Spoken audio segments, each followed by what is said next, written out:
just when you thought it was safe to go onto iTunes. This is Next Level Guy, the only website that makes self-development as fun as going to the movies. It's time to take the red pill and escape the Matrix.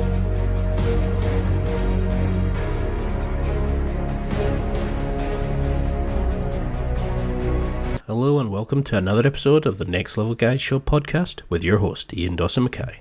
Next Level Guy is a men's interview, interest and improvement website where I interview the greats from all industries to help others better their lives. Listen to the experts in their respective fields being quizzed and learn something new. Listen, embrace, adapt it for you, use it and improve. Today's guest is BJJ coaching guru Nick Chewy Albin. Nick is a BJJ, which by the way stands for Brazilian Jiu-Jitsu, competitor, coach and owner of Chewjitsu, which is a YouTube training channel and its associated BJJ training facility in Louisville, Kentucky. This guy's been an amazing help to me on my own BJJ journey, and he's a must follow for all beginners and experts alike. He's an encyclopedia of training videos, and he covers all mental aspects as well as the physical training, skills, submissions, etc. And you really cannot have him in your Rolodex of training videos. He's an awesome coach and a great guy. In this interview, we discuss a lot of different concepts and then outline the joys of BJJ and why I think every person needs to try it regardless of your current situation. In the interview, we look at things like his story, Jiu-Jitsu obviously, how life-changing training can be, the role models in his life, training methods, his outlook on life, and so much more. It goes on for about 2 hours, so just sit back and enjoy. Nick is throwing gem after gem in this one. I practically had to give up trying to record them all down as there's so many. So just sit back, like I say, chill and relax. Please note this was recorded back in July 2018, but it's still as fresh and vibrant as other recordings. Anybody and everybody can get something from this.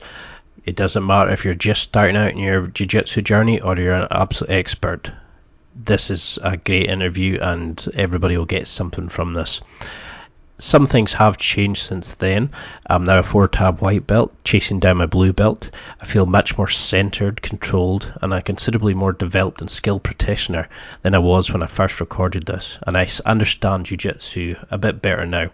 It's thanks to guys like Nick for this evolution of me as a Jiu-Jitsu competitor as well as a person. This is why I like doing this podcast. It allows me to interview guys like this and help introduce them to guys like you.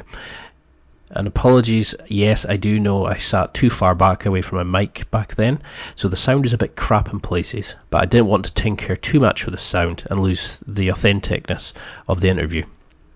But before we get to the interview, as usual, I just want to give you a quick shout out about my affiliates. Now, I've set up some great relationships with some awesome companies. This allows me, obviously, to get some discount codes, special offers, and listener exclusives that not anybody else will get a chance to go to. So if you get a chance, go to nextlevelguy.com/affiliates and also sign up for my newsletter, which you'll find a lot of the special offers which will not be published on the site. So, for example, if you're wanting to get fit, internally and externally, then you need to try out some of the awesome fitness gear and supplements that Onnit makes. Onnit make things like steel maces, cognitive enhancers like Alpha Brain, to truly amazing lines of kettlebells in the shape of animals and superheroes and so much more. You'd be amazed at the stuff they do. So you need to try onnit.com. If you use the code NEXTLEVELGUY, which is NEXTLEVELGUY, in the discount code section of the checkout, you'll get 10% off all eligible items in your basket of great supplements and fitness gear. They are also offering a number of free trials of supplements that you should take advantage of just now. If you get them, I think you just pay for shipping, and it allows you to sample what works for you, what supplements work best for your training goals before you have to commit to buying a full bag and use and abuse them. There's a lot of great deals out there. For other affiliates, for just now, I currently love and would love you to try the Natural, which is a pickup visual guidance course by RSD Max. This will help you become a natural woman. I also am loving Ross Edgley's new book, which is the world's fittest book. You can get that through my Amazon link. He provides some awesome advice on training, health, nutrition, and building a successful life. It doesn't matter your goal, you'll find the philosophy and tactics in there for you to achieve it. Ross, you'll probably have seen in the news, has just finished swimming around Great Britain. He never stepped on dry land except when he was sleeping on the boat, and he's just finished that. It's an amazing achievement, and you'll find the philosophy, the tactics, the skills, the training methods that he utilised, and tips on nutrition, etc. in this book. Trust me, it's an amazing read. I've read it through and now I'm rereading it. You cannot, no matter your training level, you'll get something from it in here. Something else I'm loving is my Kindle. I do a lot of traveling, so it's great for sitting and passing the time when traveling, web surfing, watching some Prime videos and stuff like that. It's also great for reading ebooks. Like just now, I'm rereading the Harry Potter book. I don't care who knows about it, they're epic, and it's really something, no matter their age, you should buy them.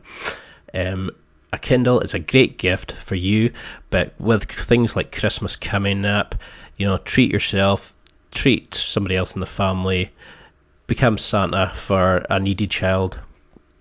Use and abuse these links. That's what they're there for.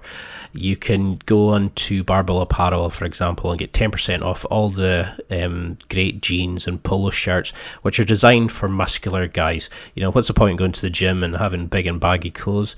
You should use the Next Level Guy. Again, that's NEXTLEVELGUY, all is one word, the discount code section, and you'll get 10% off all your orders there. This clothes are designed to show off your muscles. They're specially designed so they fit tightly in the right places, and they show off your hard won gains in the gym. So and you will get a lot of compliments. So again, use Next Level Guy at the discount code section there, and you'll get 10% off your orders there. I could go on for another 20 minutes with some of the amazing deals. There's so many great offers from My Protein, Under Armour, The Protein Works, Bulletproof Coffee, MeUndies, the Gains Box, Dollar Shave Club, and so many more. There's something there for everybody. So for all the special offers, free trials, deals, listener exclusives, etc., please go to www.nextlevelguy.com/affiliates. You'll find it in the top menu bar, and also take 2 minutes, sign up to my newsletter as well. I don't spam email out, but you'll get notifications straight away when new posts come out, and you'll also get some listener exclusives which will never be published on the blog. Now let's get to the interview. This one's quite long, but it's an awesome interview. I really hope you get as much fun and knowledge listening to this one as I did during the interview. I hope to have him on again, and this one is now one of my favourite interviews I've ever done. Enjoy. What's up, brother? I'm doing great, Nick. How's things? Good, man. Everything's really good. You feeling better after the walk? Yeah, man. It's funny because I thought that like I said, the conversion times or whatever got mixed up. So I thought I was behind schedule, and so I ate my food, and then usually I go for a walk after eating, and out in the back, and so I was kind of one second here. I thought I was running behind, and so I was like, the walks are always good. I don't know if you do them much, but they're always good after like eating a meal or something like that. Just go for a quick walk, kind of helps get the blood flow, and seems to help out with digestion a bit. Because have you ever heard of Stan Efferding? He's a powerlifter. Mm-hmm. Yeah, I'm familiar with him. He does the 10-minute walks as well, and he says it's one of the best things he's ever done. Yeah, it's funny because me and a friend of mine, Brent, he was a fighter. He fought in Bellator and stuff like that. And I remember that we kind of started doing it years ago. It was just something like, I don't know if he had read something or whatever, but when we would go to fights, in Bellator, where you're basically in a hotel, you don't have a lot to do. After we were done eating, we would just go walk around town for, a little bit. And I remember noticing that my stomach usually felt pretty good from it. And so, something I try to keep doing. And then I remember seeing Stan's stuff because I watched Mark Bell's stuff, and then Stan popped up there, and I read through his stuff. And it's good. Shares a lot of good information. And so it only sort of drove that idea home. I used to walk normally just like one day, at least once a day. and then his was more the 10-minute walks. And so now I try to, okay, I'll try the shorter duration, but just more frequency, the walks, and it seems to be good. Have you seen the interview I did with Stan? I have not yet. He's a really interesting guy, and he's really deep, and he's very philosophical, and you just can't help but follow and listen to him, and he's an awesome guy. He seems like, from everything that I've watched, he seems like a very intelligent dude, with a lot of information to share. I love your videos. I've been a major fan for years, and every time I ask somebody, I trained at Gracie Barra. I've been there for about 8 months now, and every single time, you're having a bit of trouble with a technique, somebody says, check out Chewy. Oh, cool. That's awesome. So you've definitely got a massive fan base there, and one of my mates is determined he's delighted I'm interviewing you. How's your training going, by the way? I remember when you first sort of proposed the idea of the podcast, you said you'd been training for a little bit. How's all that going? Yeah, it's going well. I mean, the problem I'm finding with it's Gracie Barra, which is it's a good place, great club and that, but they're kind of, I don't know, it's industrialized. Kind of like it's like a franchise type thing. Yeah, it doesn't feel like when I watch your videos, it's more of a kind of, you evolve and you change, and I know it's like you feel like a club, whereas ours, it's more this is a curriculum, stick to that. And at the moment, a few of the guys are leaving because they're just not getting that kind of, I've mastered that, now what?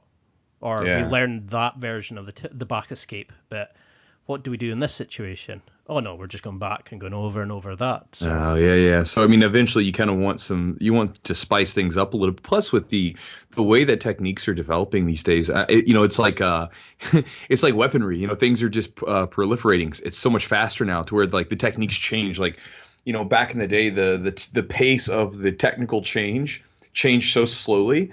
It didn't happen like it does now. Now, man, it seems like every year there's like someone's doing some new stuff, and everybody's like, what is he doing? And they break that down, and then the next year it's something else, some new position, or a position that maybe has been around for a long time, but maybe they've got a new weapon from it. And so it's like, man, you can't help but, like, if you're a jiu-jitsu geek, you can, like, I want to go play with those weapons. I want to try to, like, dissect that stuff down and work with it a bit, So I could definitely see that being kind of a problem, Well, I went in and, we were learning, like, the lasso guard, the, spider guard, and it was like, oh, this is all new and it's amazing. And then you started watching, like, they were showing us how to get, like, guard passes and how to, like, throws and sweeps and all that. And then you suddenly realize a lot of the ways past most of the guards are the same way. You've just got a slightly different starting point. It's when you break it down very basic, you kind of go, oh, right, it's nowhere near as complicated as you thought it was. Like when you learn the concepts rather than the techniques. Sure, because I mean the basic concept is you have four. Typically I think of it as controlling 4 points in the body. When you're talking about the guard, you have your hips, right, two sides of the hips. You have the knees and the lower part of the legs. So you got those 4 points.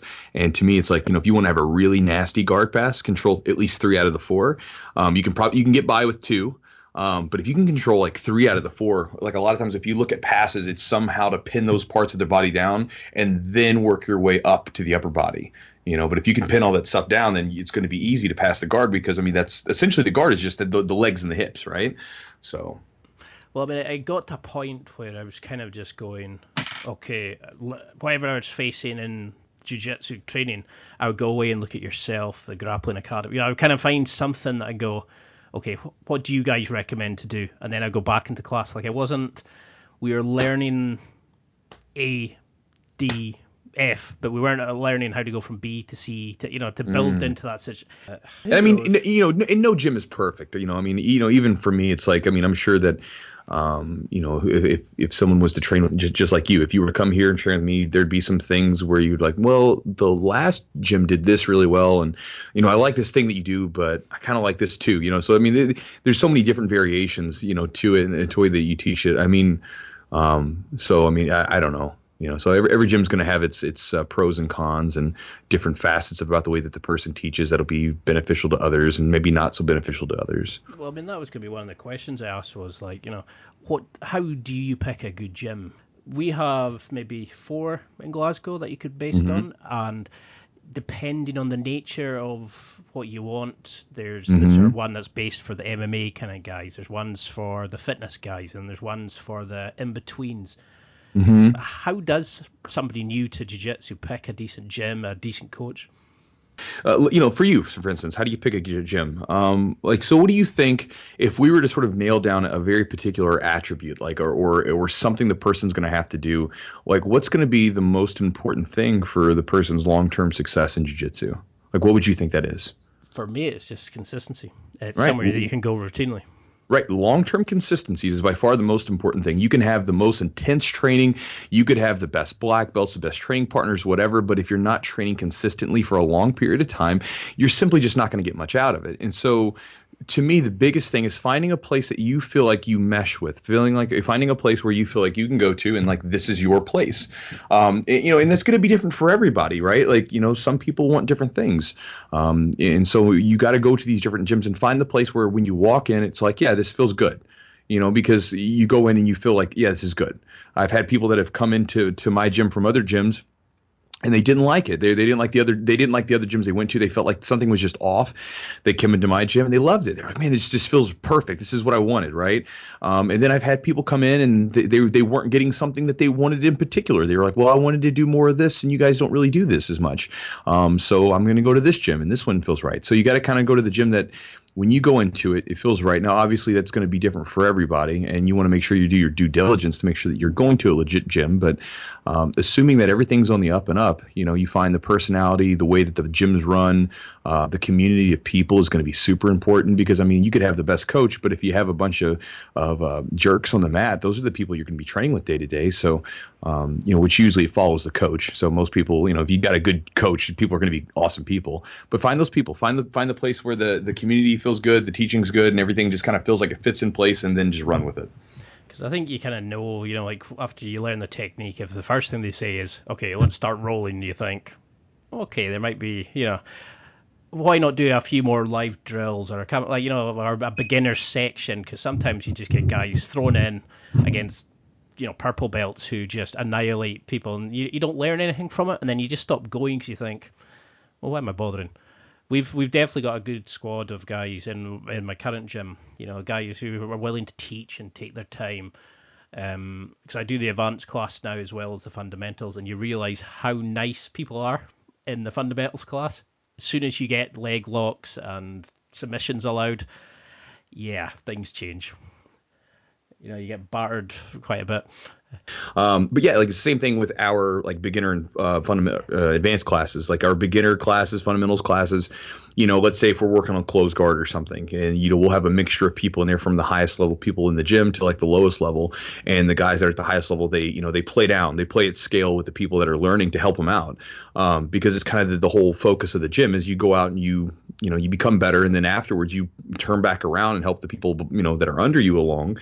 And then people have said the same thing. They're like, man, I went to the advanced class where then they're kind of opening up a little bit, and they're like, he's so nice to me in the fundamentals class. He's like letting me try stuff and help me out. And then in the advanced class, like I can't do anything, and it's good to kind of have that contrast, because you're like, okay, they're being nice to me, they're helping me out, but at the same time, man, I've got a hell of a long way to go. And some people maybe look at that discouragingly, but to me, like, I always got motivated. Like whenever I would like see someone so far ahead of me, but to know it's possible, because you can look at someone and like they did it. I'm like, well, if they can do it, I can do it. So I'm going to find a way. I'm just going to grind and make that happen. Well, that's why I find so much fun of it, is like I'm a 3-tab white belt at the moment. And when I roll now with somebody new, I'll stop and go, okay, like we should be doing this, but I'll show you a quick thing of how to break that guard, or sure. This is something they struggle with, where then I'll go and maybe tap a blue belt in the advanced class and then get annihilated by another white belt. It's like a human chess match, and sometimes you're on, sometimes you're off. Your counters are maybe not as effective, or you're tired, and there's always something to work on and something to evolve, and it's an amazing sport, but it gets so annoying after a while when you think, oh, I've just learned the 10 defenses against that approach. Now I've suddenly got to deal with this submission and the variations that come off it. I don't think you can ever fully learn it. I mean, as a black belt, are you still learning things every day? All the time. It's funny because I was going through my little post-meal walk just now, and I just came up with a couple of new drills. Again, I'm sure someone's done them before, but they're new to me. And so I came up with a couple of new drills to share with the guys. The other day, I was doing some drill work on Tuesday, and so I came up with these drills, and then so I'm going to share them with the guys. We did them this morning, and the guys were like sweating hard afterwards. And so we're going to do them tonight. And I was thinking about, I was like, man, like, there's so much. It's like I'm always getting something new, and it's sometimes it's I'm learning something because I'm watching or there's someone else do it or breaking down a match, and sometimes it's like it's kind of like music, right? You mimic other people's music if you're a musician, right, for years and years, and you play their music and you learn how to do chords and all that other stuff, and then eventually you make your own music. And so at this point, it's coming to the point where I can watch other people's stuff, I can break down other people's moves and techniques, or even watching people's instructional videos sometimes to get little tips and things like that, and where they went down a rabbit hole or a seminar. I learned lots from seminars, but also like I can make my own stuff now, and then I can basically I have a deep enough understanding of the principles where now I can just play around with stuff and like find my own stuff and sort of make my own music, so to speak. So I'm learning both from other people, but also from my own like experiences and my own training. You get good enough to where you can start to like go down the rabbit hole and explore a little bit on your own. And where do you think that creativity comes from? Have you always been like that? Like, as a kid, where you always try, invent your own games and stuff? Or is it just like your love for jiu-jitsu now is the point where you just want to keep pushing yourself and seeing what you can do? Or do you get bored easy, or, I don't know. I as a kid, I was always doing something, right? Like I was always trying to like, there was some creativity in me. Like, there was something where I had an urge when I was a kid to like create stuff, whether it would be like, me and friends would make comic books as a kid, or I would like, I remember like making my first little, you want to make a joke about it, but like my first little business, right? So, I started like selling stuff, and started doing, different odds and ends to make money, and, I got the idea. I was watching TV or something and got an idea to do it. So I've always had like some sort of drive to create something. But as far as the jiu-jitsu is concerned, man, I think that it just happens as a byproduct. If you get into it and you really get into it, right, you obsess over it, then you can't help but start to just play around. And one of the things that happens is when you can start to sort of soften yourself a bit with it, because people in the beginning, a lot of times we have to do it. We have to go out and conquer. We have to go out and prove, right? You have to go out and prove yourself a little bit. It's not to be like in a negative way. It's not that you're being like you have an unhealthy ego or something like that, but you have to go out and you have to prove to yourself that you can do something. But eventually, once you realize that you were good enough to do it, then you can relax a little bit. And it's when you have that relaxing point that you can really start to play around with like no pressure. And when that happens, when you can just screw around and try stuff, make mistakes and just tinker with things, that's where you really start to be able to create stuff, because you can just like try different things without having any sort of like, well, I don't know if this is going to work. Right. Well, it doesn't matter if it works, because it's not necessarily the point. It's you try something out. It's like someone inventing something. Right. They fail a million times before they actually make the thing that they were trying to invent. Right. So you might try to move your body in a number of different ways and none of it works. And then one day, boom, you've got this new technique or this new movement that's unique to you in some degree. And now you have something to work with. And so but it only happens typically after you can kind of like relax a bit. That was a ramble. I don't know where really I went with that, but hopefully that made sense. No. These are the kind of interviews that I like, whereas like I normally start off with like, who are you, what was your upbringing and stuff like that, but I actually like these where they kind of just flow into, and we answer like maybe a question from this topic, a question from that topic, and that's the more of a conversation. Yeah, it's because I hate these ones where it's just they're so scheduled and you just sit and listen and go, you could just change the name at the top. I mean, so what kind of things did you sell as a kid? Were you like, was it just wheeling and dealing, or was it like comic books to friends, that sort of thing? All kinds of random stuff. So we did the comic book thing for a little bit. I'd go buy comic books and then I would try to like, sell them sometimes. I remember one of my favorite stories. So where I used to live with my grandfather for a time when I was younger, when my mother was she was battling alcoholism. And so there was a period where me and my family was split up to a certain degree. And so I lived with my grandpa for a number of years, and I still had a great relationship with my mother as she was getting things together, but it's a long story. Anyway, but with my grandfather, I remember I would always come up with him with some little scheme or something. And I remember I was a kid. I must have watched something on TV to get the idea. And so where my grandfather lived, he was very close to Churchill Downs. So if you guys are familiar with like the the Churchill Downs race, right? Like the Kentucky Derby, right? That's pretty popular around the world, right? Well, so we lived a couple blocks down from that thing at the time. And so you would have these cars just in these long lines of traffic jams where they're just stuck sitting there. And so I remember watching a TV show, and there was something happened, and then I went up to my grandfather and I said, Grandpa, can I get a loan? And his face when he looked at me, like, a loan, like, what do you need a loan for? Like, why would this, like, I want to say I was like 7 or something. Why does a 7-year-old want a loan? And I told him what I was going to do, and I was going to basically go buy hot dogs, like, and food and hamburgers and things like this, and I'm going to sell them to people that are sitting out there in these lines. And he's like, well, who's going to grill them? And then I kind of like looked bashfully at him, like, well, can you grill them for me?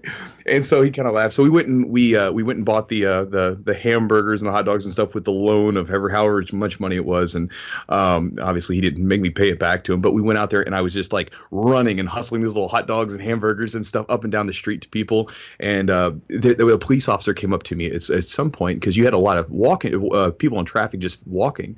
And he comes up to me. He's like, son. He's like, yes, sir. He's speaking to me in a nice stern tone, so I'm kind of nervous. And he says, do you have a license to sell this, like a food license? And I was like, no, sir. And then he said, well, if you let me buy a hamburger, we'll call it even. And I was like, oh, yes, sir. Like, there you go. But that was kind of that. And then as a kid, I grew up poor, so like I was always looking for something as far as how to make some money, because I just didn't have it. It wasn't there. So it would be everything from cutting grass, raking leaves, to, like I said, selling like that kind of stuff, parking cars like at the Derby, or selling comic books, just whatever I could think of. You know what I mean? Like some way to make a little extra cash. So there's always little things like that. And do you think that's why you became your own boss? Did you always want to run your own thing, or did it just slowly evolve? Did this come from back in those days, do you think? Maybe a little bit, but I don't think that that's the reason. I think that I was, one part is, just sheer luck. I mean, there is some luck to it, the right place, right time. And I don't mean luck in like as in like something just happened, right? It's like you make your own luck, but there is a degree of luck to it. I was in the right place, right time, born at the right time, right year, and I was surrounded by the right people. And so, there's a little bit of that to it, and things sort of progressed. I'm sure that there's probably some natural tendency that I have towards it, but I don't think that was mainly. It wasn't like I was, from the moment that I woke up and when I was a young kid, that I knew I was going to be my own boss. It was more of like, there was an opportunity, I seized it, and I just went after it, and things worked out okay for me. And I love stories like that, where you can see that kind of family bond, and the inspiration and the role models that kids had at that age, and how it helps them grow and develop. And did you look to your grandfather as like the inspiration and a role model to you at that age? It was weird. So I wasn't particularly close to my father, right? My father just, wasn't, my mom and my father split, before I was even born. So, I mean, I just didn't really see him very much. And I didn't really see him much until I was getting close to my, like 8 years old and 7 years old and on. I didn't really see him very often up until then. And then even then I didn't see him very often. And so, there's this yearning, I think, that every man has, that when you're growing up, like, as a boy, like you want to look to other guys and say, what does it mean to be a man? You do this unknowingly, right? You don't know that you're doing it, but you're doing it. And so as a young guy, like I had like these different men in my life that were like my grandfather. My uncle was another one. One of my friends' dads was one of them. And I've had people like this throughout through my young years, my 20s and everything else, where I would somehow attract these people in, even after it wasn't a family thing. But my grandfather as a guy was basically just one of those things where, as a young kid, he was a good model for me as what it is to be a man. And that's like, you work your ass off, you grind to do whatever it is that you got to do. I mean, he was like he served 3 tours in Vietnam. He had a scar going from his like neck down to his stomach, and where he would like, and he has a crazy story to go with it. And he, took care of the family, and he did whatever he could to support his wife and everything else. And so for me looking at that, I was like, okay, that's what you do. As a man, it may not be easy. It may not be fun all the time, but you just grit your teeth and you just do the damn thing. And that, you just have to do it. And so for me, he was very helpful in that sense. And do you think that's why you kind of sort of move towards martial arts, because of that team dynamic, like developing the masculinity, being a part of a group and that sort of thing? Or Well, I think that, originally I got into sports because I wanted to. Well, first off, so I got jumped when I was in seventh grade. And some people that watch the channel may know the story. But basically, I was beat up. I was walking home from school. I'm in seventh grade at the time, and I was beaten up to the point where I was like, my nose was broken. And these guys were like 16 and 18 years old.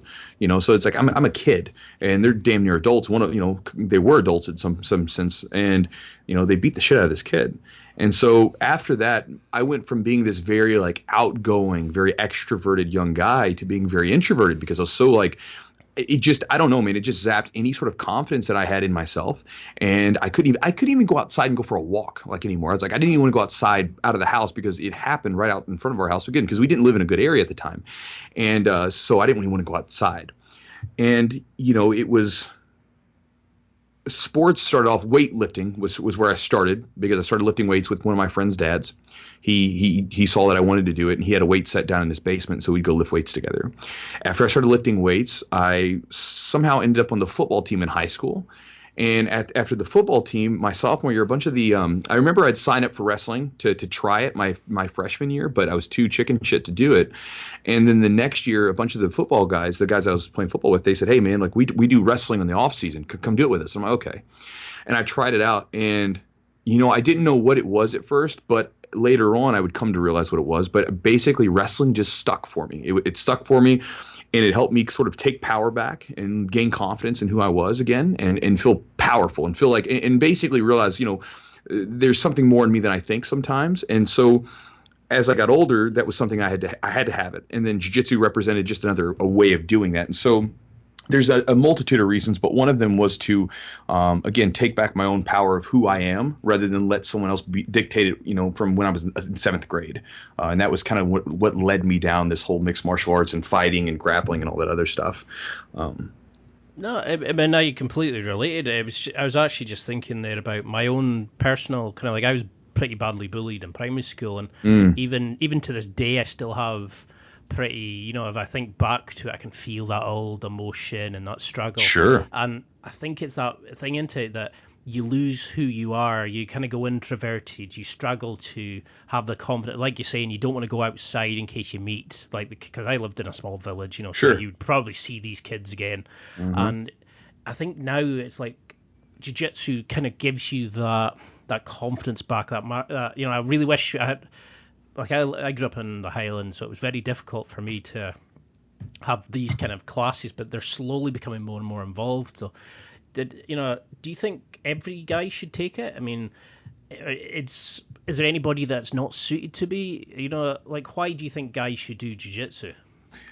So, I mean, it depends, right? Like, I mean, I think every person should go into something where they have to struggle, right? And that doesn't necessarily mean even physically. It could be something like, and I mean, physically is in like a really tough, like physical sport, like jiu-jitsu, wrestling, or football, or whatever it might be. But I think it's so important for everyone to do something where the story that you tell yourself gets disrupted, right? And I think that for you and I both, right, we both got picked on, and I know for me, I was a chubby kid, man, and I had this story of who I thought I was, right? I was a fat, chubby kid. I was always going to be fat. Girls didn't like me.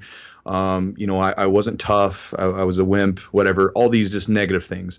And then when you do something where you're forced to basically just disrupt that story and break that apart, it changes things. Because again, the ego, our ego is that the story, the construction of who we think we are, right? And you have to do something that kind of breaks that up a bit. And I think that jiu-jitsu represents a good way of doing that. It says, hey, like you come in thinking something, and then over time you break that up. You were talking about when you first got on the mat, obviously you had no idea what you're doing, and you're just trying to survive. And you're like, God, man, I suck at this thing. But you keep doing it anyway, and you break through that, and eventually you'll be one of the purple belts or brown belts or black belts, and then you're going to be one of the guys that's like, oh my God, I'm one day you'll wake up and realize, oh, I'm pretty good at this stuff, and it changes things. And and who we are is very malleable. We can change. And I think that's an important lesson to learn. You can get that from jiu-jitsu, but you can get that from tons of other stuff, music or whatever sort of thing you want to get into. But I think it's an important thing to do. I think that the physicality of jiu-jitsu is important because I think that physical confidence has a way of spilling out over into every aspect of your life, especially as a guy, right? As men, we want to be physically confident in ourselves. We want to know that, like, man, if some guy comes up to me and gets face to face, I can take care of myself. And I think that physical, physical martial arts like jiu-jitsu, judo, boxing, kickboxing, all these different things are super important for that, because you're forced to, on a day-to-day basis, roll and spar with each other, and you learn that physical confidence, and it's not misplaced, it's not fake, because you had to actually go in and do something to obtain it. You had to go roll with people. You had to prove to yourself on a daily basis that you are what you might think you are. You're better, and sometimes you're better than what you think you are, right? And so I think that's important. So I think I answered your question. I mean, so I remember one guy I interviewed, and he went off for about 30 minutes, and he came back and went, "What was the question?" It's I think that there's a lot to, like, what you're saying about the ego and that as well, because you get guys who come in and they're big and they're strong and they're, I'm going to smash everybody, and then they get armbarred by the smallest girl in the room, and you think, yeah, you've kind of got to learn about that one.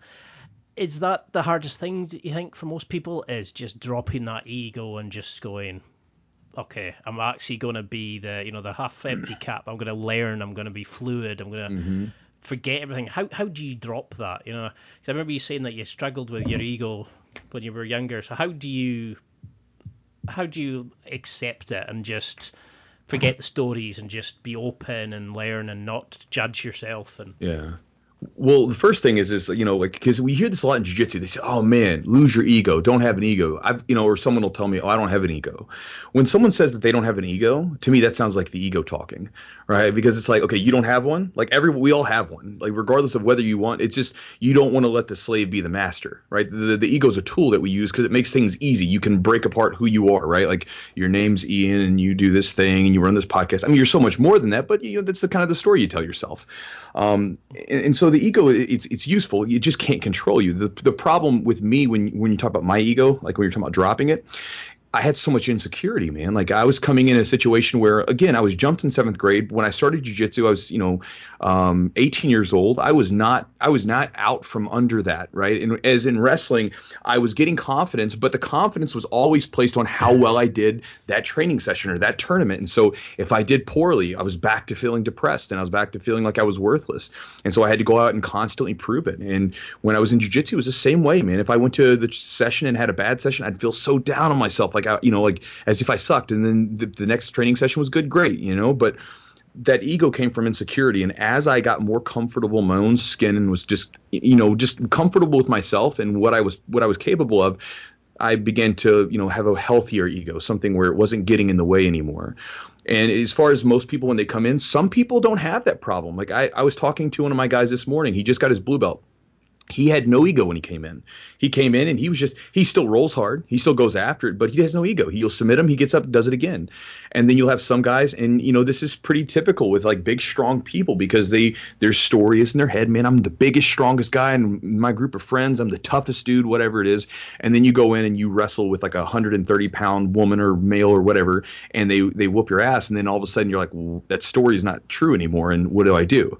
And that's where you get the body tensing up, and the ego starts to like kind of come alive and gets angry at you. And as far as dropping it, the only thing you can do is basically let it be beaten out of you. You know what I mean? And that's kind of how it happened for me over time. It was just every day I would come to a session, it just slowly got beaten out of me. Every time I got submitted, every time I got smashed, every time I had to like come face to face with my own like deficiencies and keep grinding away to improve, and at the same time seeing myself improve, you just come to grips with it, that it's just something that's not very helpful, but you just have to make sure it's helpful. It's in a healthy manner. But if you have that really nasty ego that says you can't lose, it says you can't make mistakes, then you're having a problem. But there's no easy way to drop it. It's something that you actually have to go through. It's a struggle to get rid of it if you have it. So, I mean, do you think that, because that's what I was going to say, do you think that's the only way to do it, is just to go consistently and be open? Because something I'm struggling with just now is I'm at that point of I'm either dominating or I'm either getting smashed by some of like the purple belts, but then I'm maybe really pushing some of the purple belts, but then the brown belt is like a complete, I know he's miles more advanced, but it's like you're saying, it's like 1 minute I can have a bad session, that's the end of the world. I'm thinking, why am I bothering? And then the next session I can have is amazing and everything's changed again, everything's rosy. Is it just a case of just keep going and gradually being open and flexible and finding out more about yourself? Do you think, it's like you're saying, just kind of don't break down the walls? Don't be personally attached to the outcome. right? Like, so if you're doing something, just don't be personally attached to it, because the problem is that, like, again, part of the ego, right? If you were to describe yourself to someone, it goes through this whole thing of like what you do, maybe what you've done, everything else, right? And so you become attached to the things that you've done, right? Like, is some, like, you talk to someone and they're like, oh, like, as they start to describe themselves to you, they instantly go to like, I do this job and I built this business, or I did this, that, whatever. And you become attached to that stuff. And so when things aren't going well, then that personal attachment that you have to it starts to suffer. So you have to like do it, but you can't be personally, you got to go after it as hard as possible. You got to try to be the best that you can possibly be. But when it doesn't go your way, sometimes you just can't be personally attached to it, because it's just par for the course. And again, that's just the way it is. And there's no easy way to do that. Each one of us deals with that in a certain way. And so you have to just be open to it and just continue to get up and do it again. Just like, you've interviewed a lot of amazing people on your podcast, and I'm sure a lot of those people had so many failures in everything that they did. And that's part of it. Right. And so no one gets to where they want to be. Nobody. And here's another thing. You can get to where you think you want to be. And then when you get there, you realize it's not enough.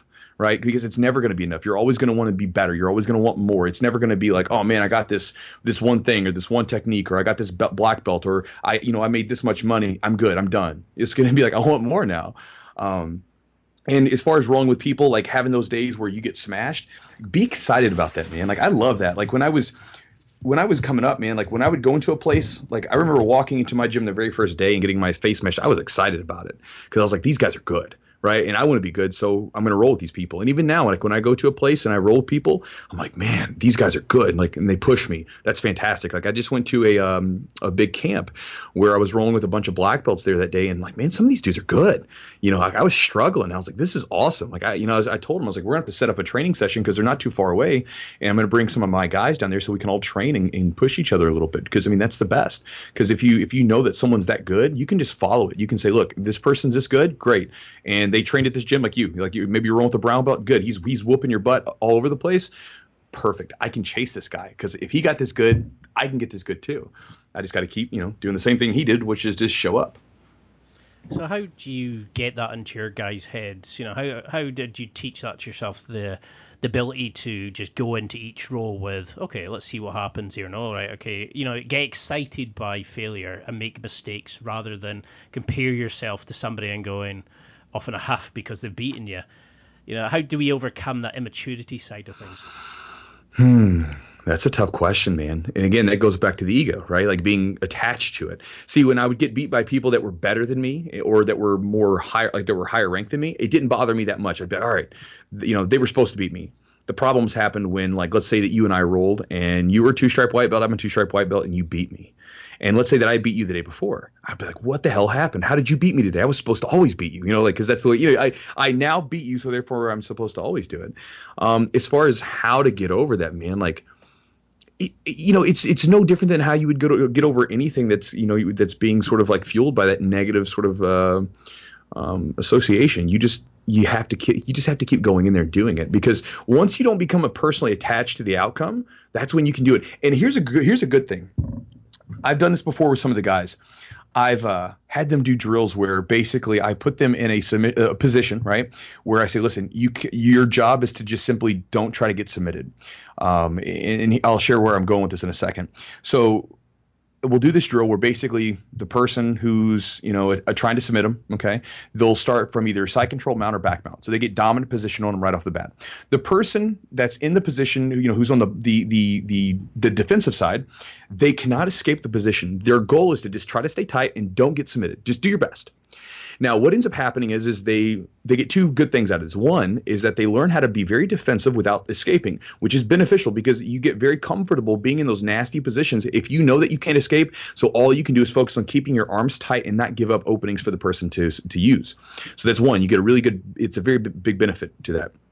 Second thing is that you learn that if you get submitted, it's okay. Right. And the reason I came to this drill was back in the day, I was injured. I had a little knee injury, so I really couldn't drive off my leg. And so a lot of your escapes from side control and stuff like that are going to come when you drive the hips up and you move. Couldn't do it. So I was like, okay. And this is still back when I was like really still kind of like young and still really attached to being good and all that stuff. And I remember just laying down on my back and I'm like, well, I can't really escape. So let me see how long I can just hold out. Right. And the guys would, eventually a lot of them were catching me. And I did this for like a week and a half, 2 weeks or something like that while my knee was healing up.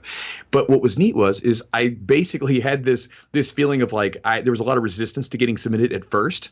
And then eventually I learned to just relax from it. I was like, huh. And then when I went back to regular rolling, my defense from these different positions was so much better. But also it was one of those things where I kind of lost a little bit of that like I can't be submitted kind of thing, because you realize it just doesn't fucking matter, so you get submitted. So what? Slap hands, do it again. It's a video game. It's literally a game. Press a reset button, do it again.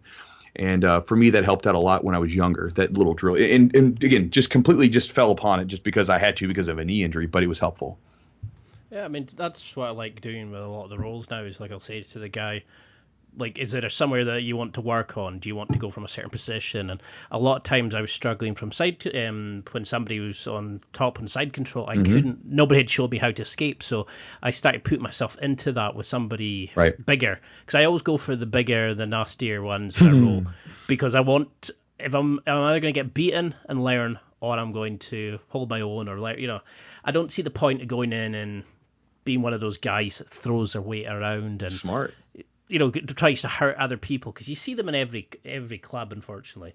So, I mean, do you think those are the kind of things like that make a good person, a good student? What do you look for as a good student? Is it somebody that comes in open, willing to make mistakes, and just thinks, yeah, I'm just going to go for it and learn, or what's your ideal student? I mean, there's some different types of students that come in. Usually I can almost tell you the ones that are going to fizzle out and the ones that are going to stick around. Like there's some guys that come in and I call them shooting stars. They come in, they talk all the time about jiu-jitsu. They're taking Instagram posts and Facebook posts. They buy 20 gis from BJJ HQ right off the bat. And then, they're getting ready for their first tournament, and then they fizzle out. It's just too intense. Most of the guys that I see that do really well are the guys that just come in and they just train. Like like the guy that got his blue belt this morning. He's a guy who's just been training, man. He doesn't come in. He doesn't talk about it all the time, like on Facebook or anything. He comes in, he loves it. He's just kind of quiet and comes in and grinds. It's like it's just this thing that he does. He enjoys doing it, and he found a reason intrinsically that he wants to do it. And so I think for anyone that like really wants to be a good student, obviously, if you're one of those guys throwing your weight around or whatever, that's a terrible idea to do it, because obviously if I see someone like that, I'll purposely make sure to have them go up against the toughest guys, right? Like, so if I see some big guys kind of throwing his weight around a little bit, I'll purposely put him with the toughest dudes afterwards. So this way he knows how that feels. And then also so he can, again, get that ego just kind of beaten out a little bit, because again, look, man, like you there's always going to be someone better than you, and one of the best things that you can do is go roll with the people that make you uncomfortable, because if they make you uncomfortable, you're stressing yourself out. It's like being under the barbell, right? You go push yourself a little bit and you get to a weight that kind of makes you uncomfortable, makes the muscles burn, and that's where you get the growth. If you stick to the weights that are nice and easy, then obviously you're not going to have any growth. So it's a great idea to go in there and work with people that are going to push you a little bit, so this way you can improve, because it's going to force you. It rubs off on you a little bit, right? Like when you're surrounded by really good people in anything, whether it be jiu-jitsu or life or whatever, you just kind of get the good stuff that they have to give. It just kind of rubs off on you. Because that's what I quite like. I mean, I train at Gracie Barra in Glasgow, and the good aspect of that is there's a lot of good guys there who are willing to go balls to the wall with you if you really want to, like a hard roll. But they're also willing to stop and go, okay, let's practice from here. Or, they'll show you a different way of doing things. And there's a lot of great guys there. But there were some guys who kind of pushed the bar a wee bit. They maybe dominated certain people just for the ego side of things, and they were removed. And unfortunately, there is that side of guys who they like to prey on the weaker ones. They use it as an ego booster rather than helping another person, and it's quite a sad kind of state of affairs that there's guys like that. Well, it's insecurity. That's where that comes from, man. Like, I mean, and to me, ego boosting is kind of a weird thing to say, because to me, what would be far more beneficial to your ego as far as having confidence in yourself is like forcing yourself to go with someone that makes you uncomfortable, and you keep doing it, and then eventually you like do better against them, or you beat them, right? Like, and then you're like, wow, I was better than I thought. Like, if you purposely pick out the people that are weaker than you, you are. you know you're doing it. You know that you're doing it, and you know if you're picking on people like that, and if you're doing that, then deep down you know you're being a bitch, man. Like it is what it is. Like you're not treating someone like you want to be treated, which is always the best way to go about it. And at the same time, you're not pushing yourself to grow, right? You're not trying to make yourself intense. You're just trying to go in there and try to feel good about yourself. But at the end of the day, since you didn't really go for anything, there's nothing really to get out of it, right? That you're going to get far more out of boosting your ego and feeling confident about yourself in a healthy way if you go and do something difficult and then you come out on the other end better for it, rather than just kind of sticking to what's comfortable. So say somebody's going in to start jiu-jitsu. Now they've maybe got the gi or the club outfit, etc., and they've been to a couple of lessons. What would you advise them to start getting good? Is there any hacks that you've learned to training? Is it literally just time on the mat, or is there a way to like visualization, meditation, watching YouTube videos, private lessons? Is there anything that can speed up the development and the learning for participants? Sure. So, there's a few things that you could probably do that would be beneficial. Time in position is helpful. So, if you have open mat time, or if if your coach does this already, that's great. A lot of gyms don't do it. But if you have open mat time, or even if you can have the sort of the focus to do it when you're rolling, put yourself in places you want to get better at, right? So, for instance, like you were talking about earlier, you were doing this. I wanted to get better at side control years ago, like side control escapes. It was my worst place to get out of. And at the time, there was a black belt here training with me named Jason, and he was kind of iffy at getting out of back control. Well, my best position is back mount, and his best position was side control, so it worked out great. And we would come in on Sundays, and we would just basically practice escape and submit rounds from those positions over and over and over again for 2 minutes at a pop.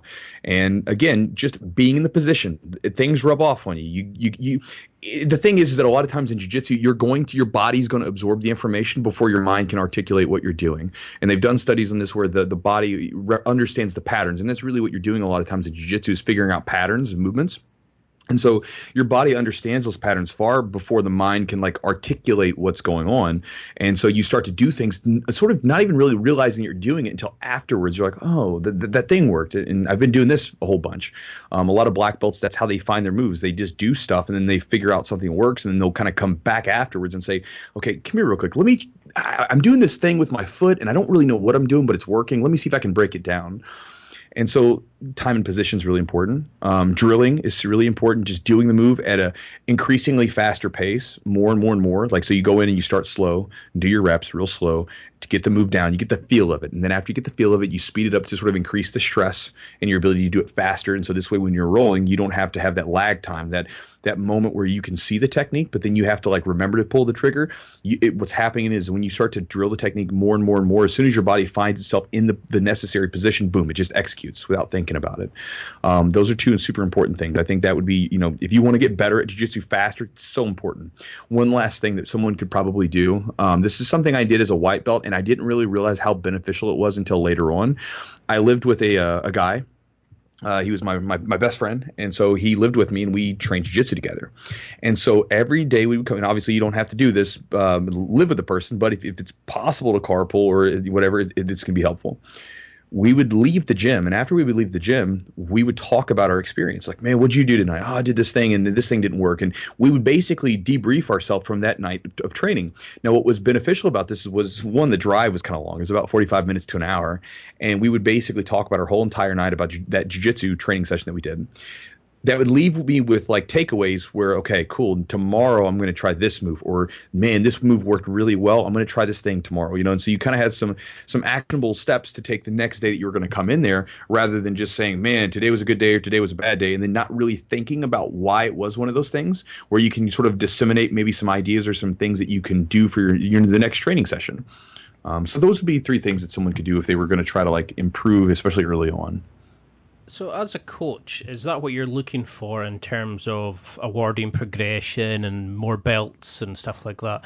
Are you looking at each participant to see how they're analyzing and evolving and what they're doing? Or, do you just look at the move criteria and see that the skill level's there? Or is it a mixture of the two? So the way that we do it right now is a bit of a mixture, and I'm still sort of trying to make a good like a good way of doing this without making it too like robotic. And because again, I've talked about this in videos, I don't want to make automatons. The reason I don't like a strict hardcore curriculum is because you make people just, I've gone to gyms before where everybody's on the same curriculum, right? The same thing, everything's the same. And you roll with someone and everyone's the same. You roll with one of them, you roll with all of them. I love having diversity. I like when people, like in my gym every day, like just Tuesday, we had a ton of killers on the mat, and every one of those guys rolls a little differently. Every one of them has a little bit of a different spin. I'll see influences from me, from teaching them so long, but at the same time, they all have their own style. They've interpreted the art, right? Because it's an art. They've went down that artistic sort of expression their own way, and they found the things that worked for their body better than the things that I could have showed them. And so I like to give people a foundation, but then let them explore on their own. That's kind of my goal, is to say, listen, I'm going to give you the guts, the bones of as much as I possibly can, and then from there, I'm going to let you explore it any way you see fit. Like, find things that are going to work for you, and you're going to stick with them. Now, yeah, go ahead. Oh, sorry, you do see that a lot. It's like everybody learns the same maneuver. So when you see them maybe doing the start up, where they maybe pop up onto their elbow, you go, oh, I know what they're doing. Push them back down. Right.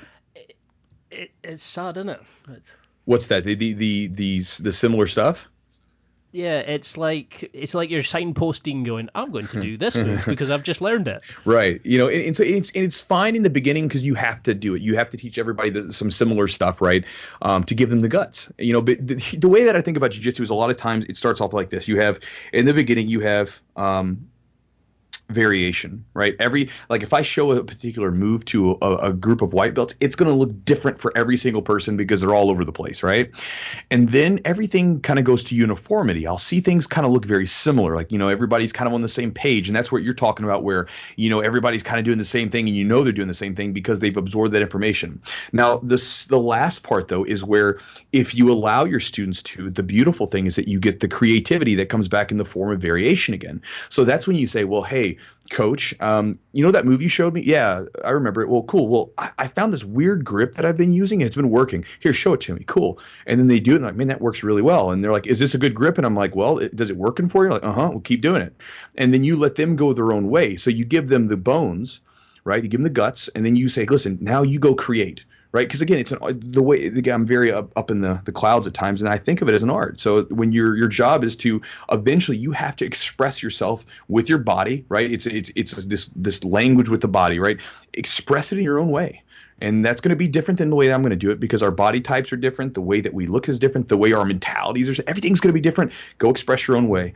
And I don't want to be an impediment to that. So as far as the way we promote people, kind of going back to that one question you had, it's a mixture of time. It's a mixture of their attitude. I think that's something super important. It is a martial art, and I think that we should be helping people become better people as best we can. And again, I don't want to be on my high horse telling people how to live their life or anything like that, but if you're like a black belt and you're an asshole to the people around you, you're not a black belt. You would not be a black belt under me.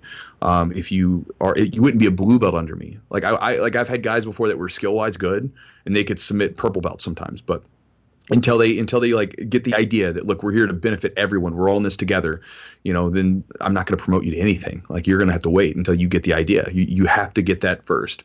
But that time in, because everybody's going to be a little bit different as far as their skill progression, and so there's a lot of factors that go into it to each belt, but it's a mixture of everything. So I still haven't ironed it out completely myself, but I'm still working on it. So, well, I mean, that's the thing, isn't it? Is like it reflects the person as well. If they're going up in a grade, then they're also evolving as a person. And if you don't see that change, then you think, are they really deserving of that? Because I've seen guys not teach like the new white belts moves or anything, because it's almost like, oh, we'll just let them find their own feet. And I know that, yes, some gyms like to see who's going to stay and who's going to go and stuff like that. But I like stopping and kind of, going, okay, let's try this. I'll show you this. Or think about this. And if you put your arm here, this is what will happen later on, once submissions are allowed. So fix that now. And even at the end, like when you're slapping hands, I just always go, good session, well done. Because I know what it's like when you're coming into something new. You want people to stop and say hello to you and just make you feel part of, Because some people, they're just doing it as a hobby. We're not all trying to be mixed martial artists, but I think some guys forget that, but then again, that's probably back to the ego. So how do you teach?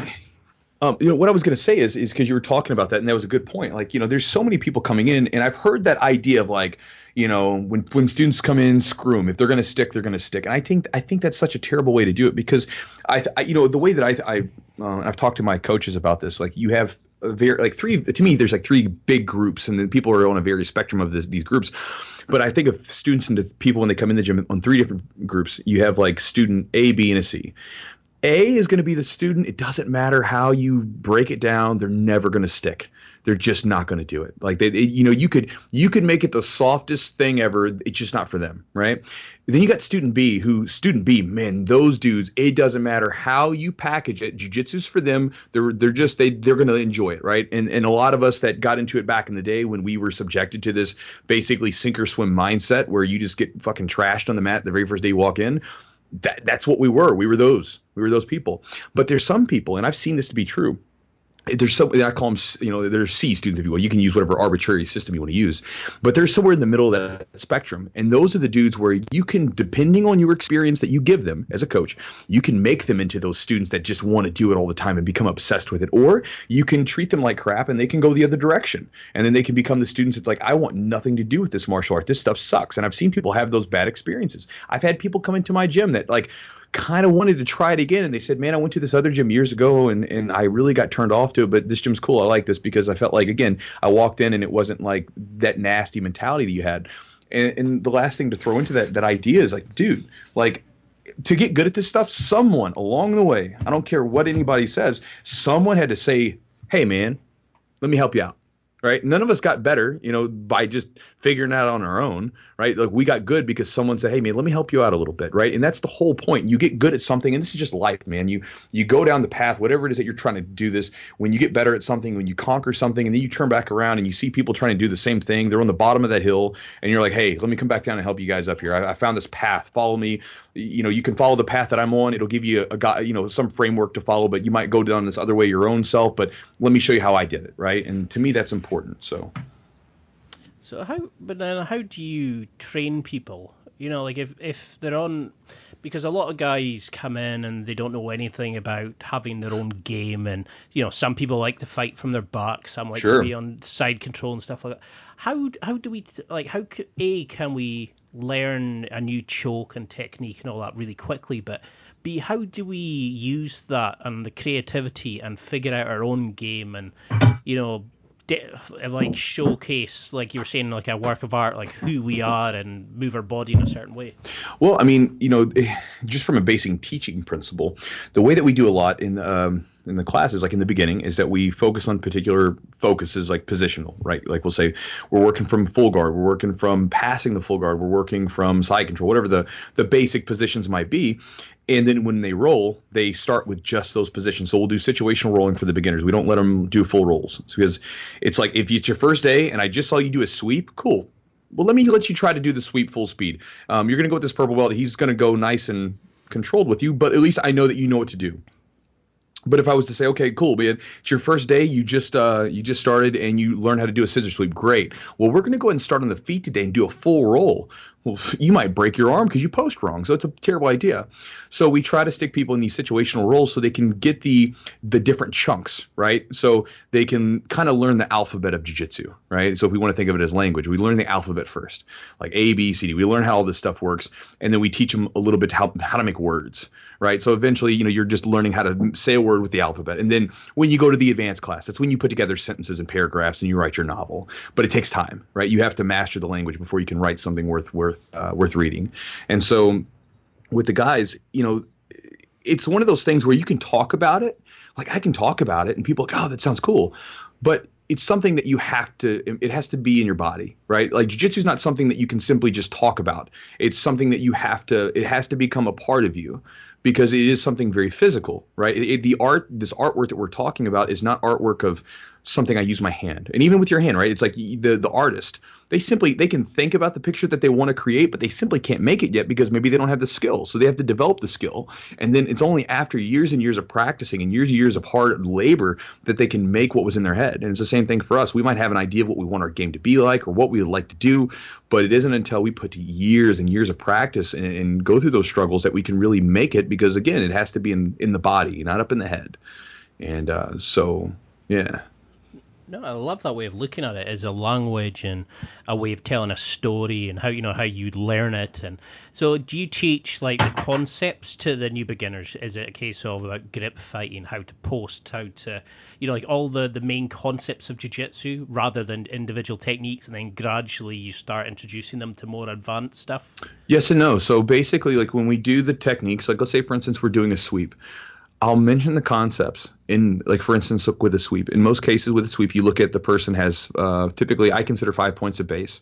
You have the head, you have a hand, elbow, you have knees, feet, right? Those are your points of base, right? And they sit typically, are 5 points of your body. Well, to do a good sweep, you need to take away at least 2 of those. Usually you're going to need 3, and you're going to need some sort of off balancing mechanism to make it create some sort of turn or tilt or to pull them off their base.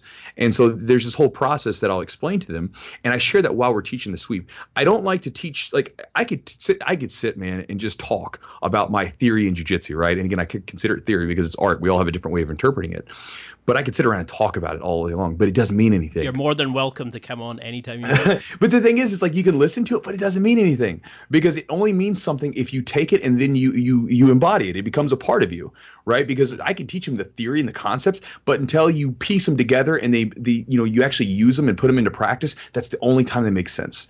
And so when I teach my guys, I say, okay, listen, here's the sweep that we're doing. Now let's just talk about it briefly. What are we doing? We're taking away these points of base. This is the way that we're off balancing the person and creating the tilt with the shoulder. And here's the way that we finish the sweep itself. And so that's the way they understand it, that's going to exist in every single sweep that you do. There's always going to be some way of basically securing the person's posts. There's always going to be a way to off balance the person, to pull that person off of their base. And then there's going to be some mechanism to actually sweep them. And you just can always look for it. The benefit of doing that is that you're combining that concept with the technique. And then it's like, look, take that technique, that concept to any point. And one of my guys came up to me one time and said that helped, because he was rolling with a guy and he was trying to sweep him and he couldn't, right? He felt like he had the move right, but he was trying to sweep the guy during a roll. And he said he noticed that he did not have a good grip on the person's hand, and the person's hand was able to post. So he simply reached down and said, oh, that's right, take the post away. He grabbed the person's wrist, pulled away, and was able to get the sweep. So, again, because we did it with the technique and everything else, because I could talk about all the concepts, but then they never actually get a chance to practice them or use them or sort of see them in action. And then it's not as helpful. No, I mean, I definitely agree with that, Ben. Something I found was I would do a move and then I'd be like, okay, that wasn't quite right, but it would work for me. And then I found that, because I couldn't maybe do something from the mount, I developed a game of a lot of submissions from the side that a lot of people couldn't cope with, because, I kind of built up that strength, then looked at the weakness, and then I went back and looked at the concepts, and then, it really helped to kind of go, right, so that's where I'm going. And it helped me learn the techniques.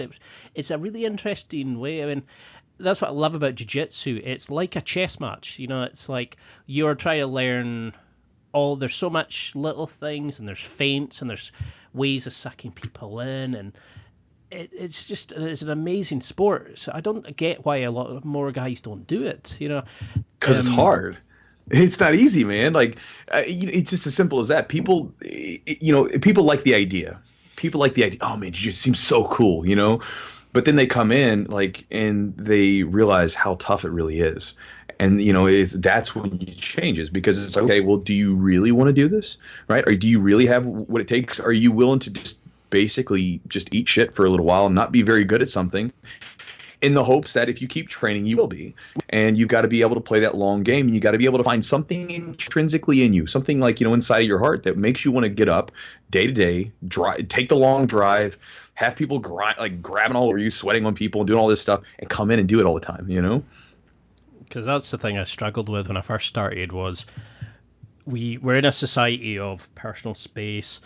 You have your own seat on the bus, you have your own side of the bed, you go into work, you have your cubicle or whatever, and then you go home, seat in the bus, you sit and watch TV. Suddenly you're lying basically on top of somebody as they're trying to choke you out, or they're on your back. It's that suddenly we introduce the physicality and somebody's up in your face and they're trying to hurt you, and then afterwards they shake hands, or they'll say, no, don't choke me there, pull it here, yeah, that'll put me out quicker. Yeah.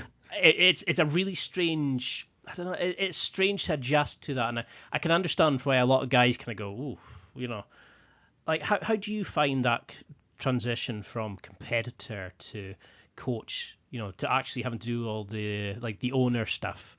Is it difficult not to just want to go in and roll 24/7? Man, so at this point, no, because I've become smarter. Because as I was when I was younger, I used to.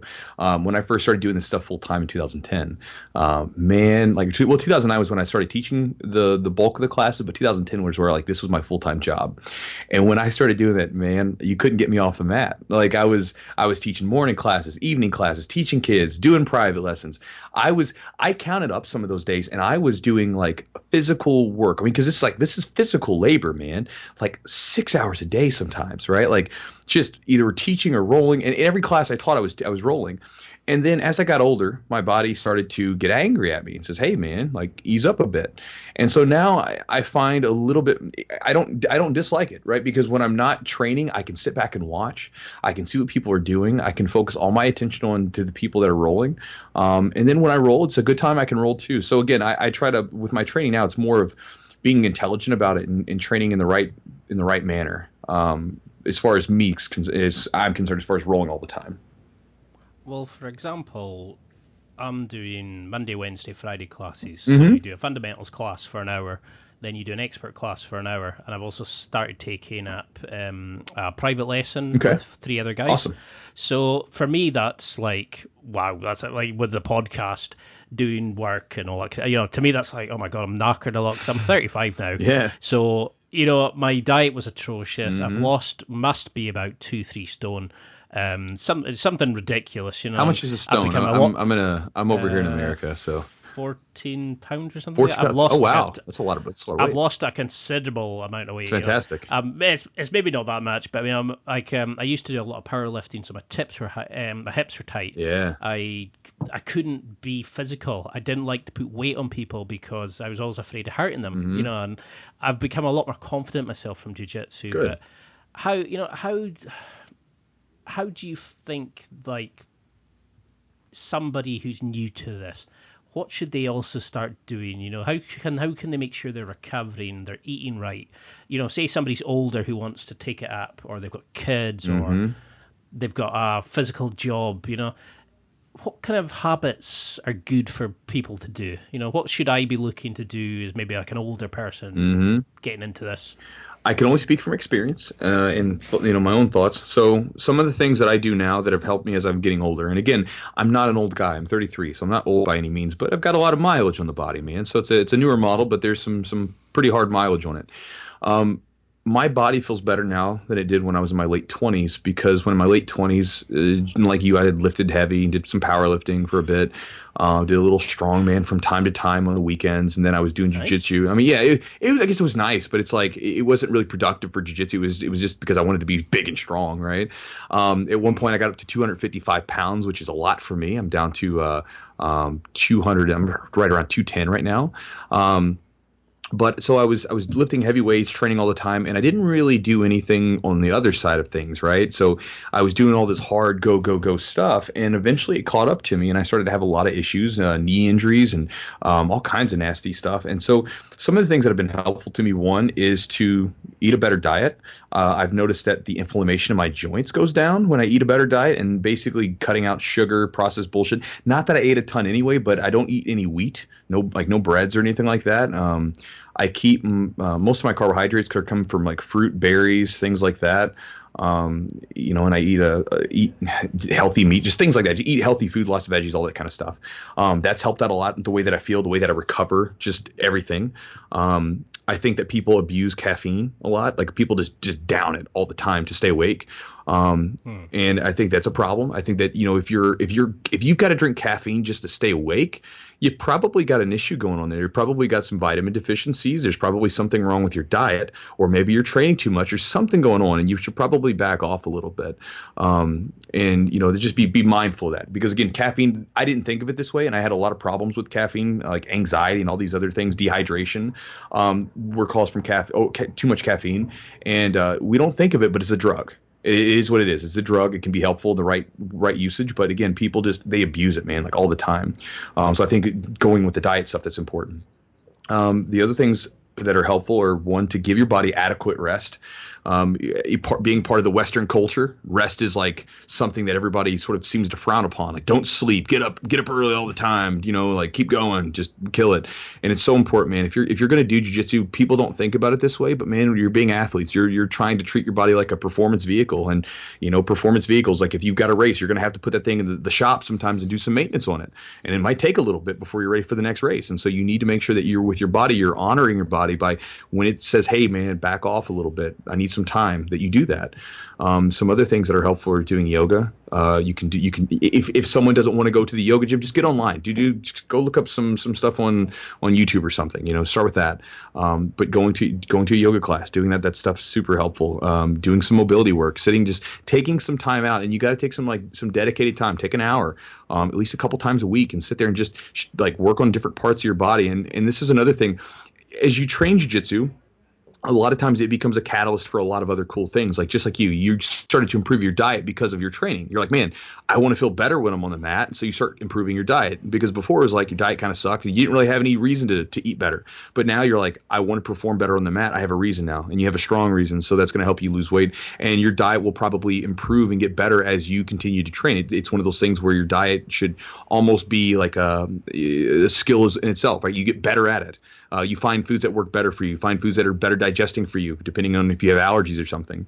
And then just like that with your mobility work and your stretching and things like that, you'll find certain stretches and exercises and movements seem to help more and more as you get more in touch with your body and sort of learn how it works and become a little bit more intuitive with it. So those would be a couple things I would say would be helpful. Diet, yoga, if someone can do it, and just being mindful of those things.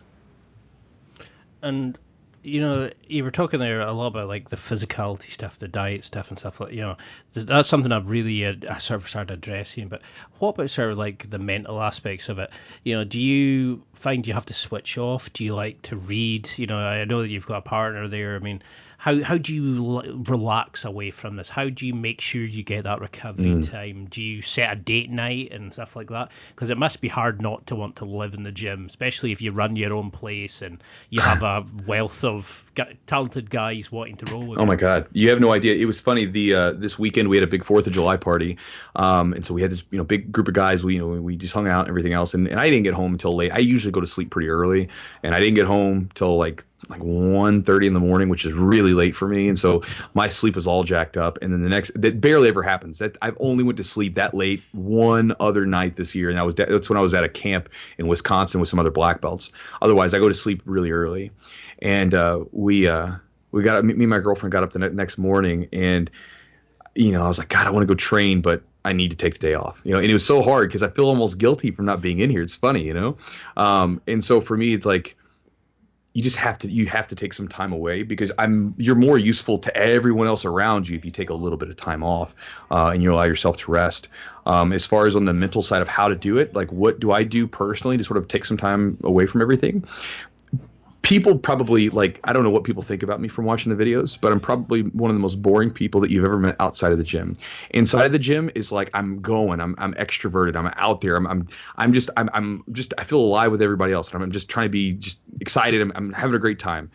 I use up all that energy inside of the gym, whether it be when I'm training or when I'm seeing someone the first time and I'm trying to give them a great experience, or I'm teaching, whatever it might be. I'm using up this energy out of my body. I'm giving it to everyone else. So when I go home, I don't want to go out and party. I don't want to go do stuff. I want to sit in my chair, and I want to read books. I want to do other things. I want to do other things that I enjoy doing that have nothing to do with physical stuff. And then I lift weights from time to time, but I still consider that gym work. But most of the time I do that kind of stuff. And then my girlfriend and I tend to schedule some date nights together, so I make sure that she gets time in as well, because I don't want it to be something where she has to take a complete backseat to everything, because she's super supportive.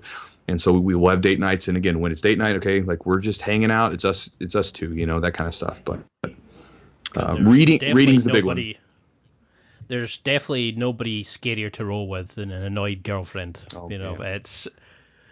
It's like, I think back to my ex. She used to think I just cuddled guys, and then she couldn't understand why I came.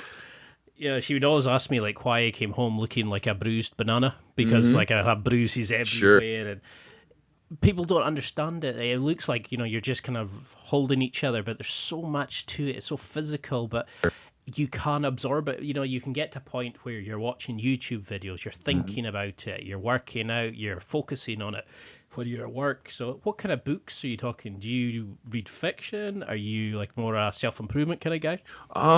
It's different. So I'll read, typically I have a couple books going. Usually one book is going to be on something that, like history. I'm a big history geek, so I like reading history books, or listening to audiobooks. So I'll usually do one of those at a time. And then I'll typically have some other book that I feel like would be beneficial to me in some way. It doesn't necessarily have to be self-improvement. It might be a philosophy book. It might be some sort of skill-based book that like they're teaching some particular type of thing, in that book that I would like to learn. Or maybe it's a book, a biography or something like that of a top performer, someone that I would like, man, I really want to learn about this guy, whatever it might be, some book like that. And then I use, so it's one book typically for fun, which is history most of the time. And then it's one book that I think that I can better myself in what I do in life on the other side. So usually two books, and whenever I go through one, I'll start the next one, whatever that might be. Well, something like I mentioned to you earlier is whenever I hear of somebody struggling with a technique, or they're not sure about a concept or whatever, they always say, go and check Chewy's video on, go watch, search Chewy's on this technique, or he'll like this concept. And it doesn't matter, like I'm based in Gracie Barra, but people mention Chewy Jiu-Jitsu. I've known people in another club mention it. Even guys who are on other channels will refer to your stuff. Why do you think your material is so good and is so popular? Do you come with a plan when you're doing these videos? Do you think I struggle with this, so I'm going to do it? Do you just make a plan of we're going to cover X, Y, Z, or do you just literally go, yeah, we learned that today, let's do a video on it? Are you speaking about like the technique videos or like the talking ones? Pretty much both, because they both really, it's like you kind of sometimes get into our heads, of as a practitioner, because sometimes you're thinking, I had a crappy roll, and you'll have a video on that.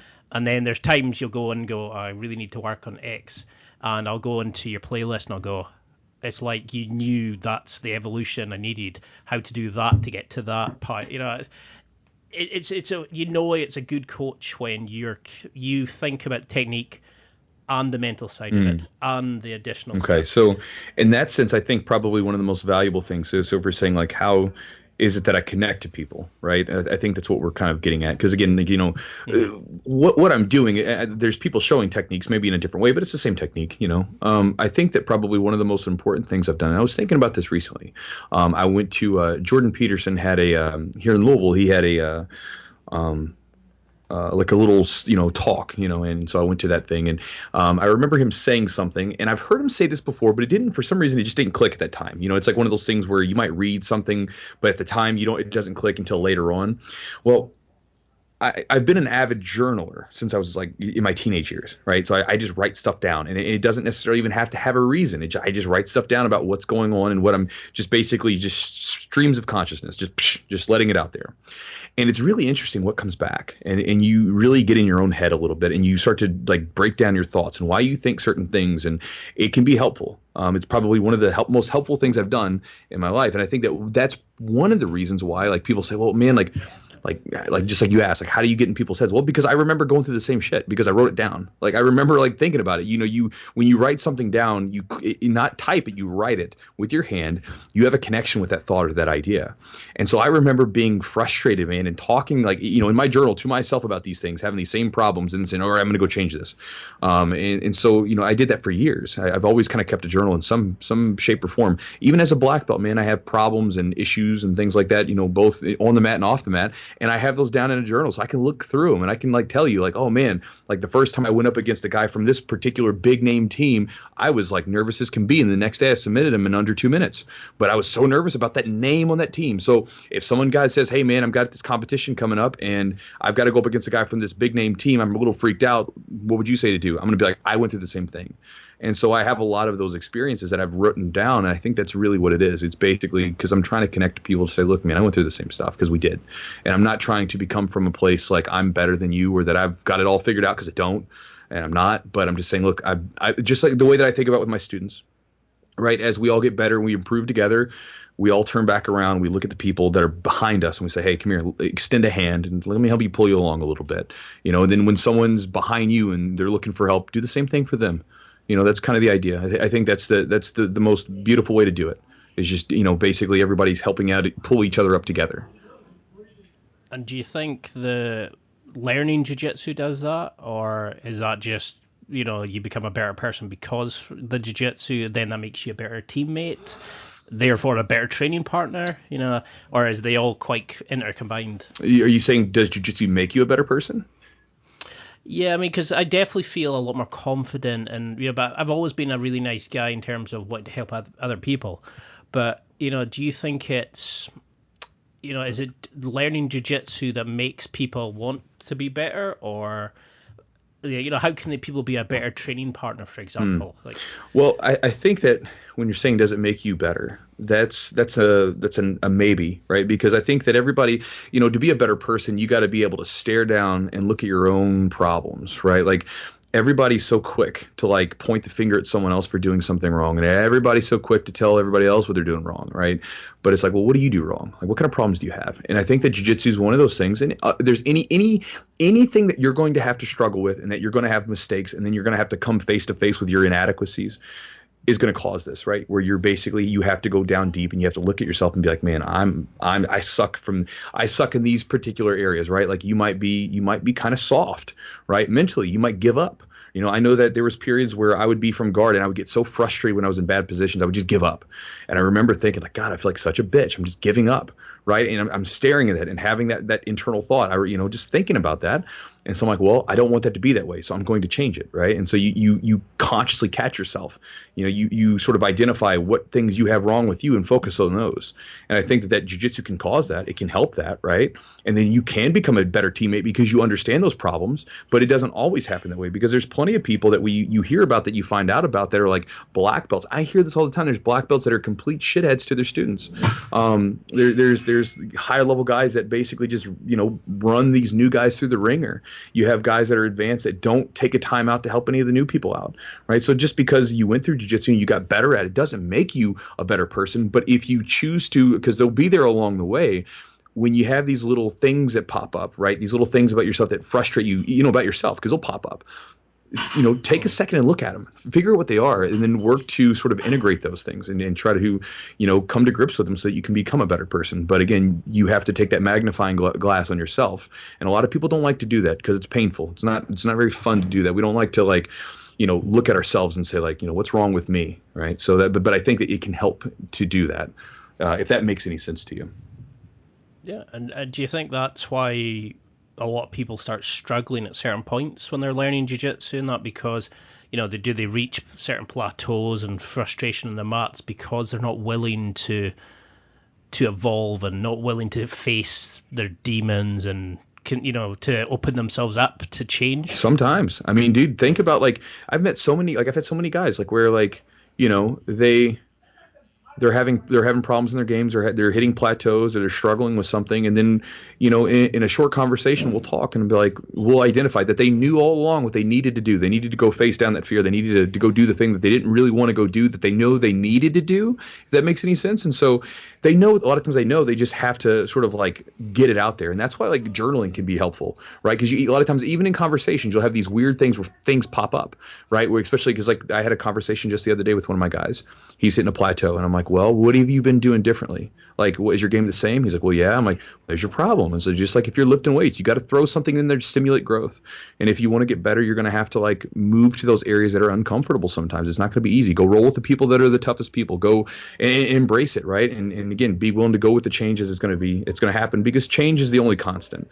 And but a lot of times if you don't have those conversations, if you're not able to all the time, you can write them down and have a conversation with yourself, man. Like Jordan Peterson was talking about at that talk. He was like, just write down things you don't like about you. Like ask yourself in a journal, say like, what do I not like about what I'm doing, or what could I do better, whatever, and you'll get an answer back. You may not like the answer, but it'll come back to you.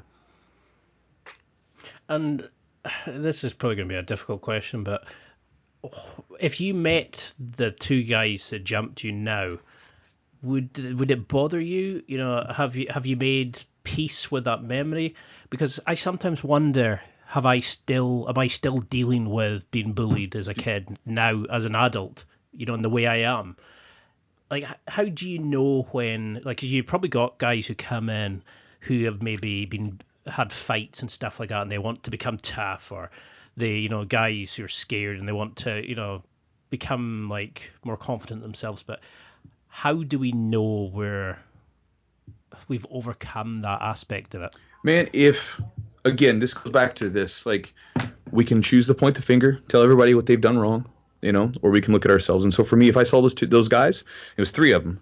But if I saw the guys again, I would give them a hug, because again, the reason that they did those things to me, it wasn't because they were having a good situation at home, right? Like they went through I'm sure they went through something, like, because again, it wasn't a good area. I think 1 or 2 of them were in foster care. They had a really fucked up situation. So those guys, like, that was just a manifestation of that. And I feel sorry for those guys, because I'm sure they're probably, maybe they're doing great for themselves, but I imagine, statistics would tell you that they're probably not doing so hot. But I feel sorry for them, man. That's terrible, right? Because no matter how we may have been poor, but I had a loving family that I had to go to. So I know that some of those guys didn't have that. So I would just give them a hug. And I would also thank them to some degree, because I think that going through that experience, it hardened me, right? Because there was a deep inward sort of situation that I had to go through for, nearly depending on when you want to think about, 7 to 10 years of my life, where I'm going inward and just terrified to be by myself, in public. But eventually I came out of it and I become better for it. And it's because I went through that thing that I think it made me dive so deep into martial arts, and it's made me become stronger, because I didn't want to feel powerless again.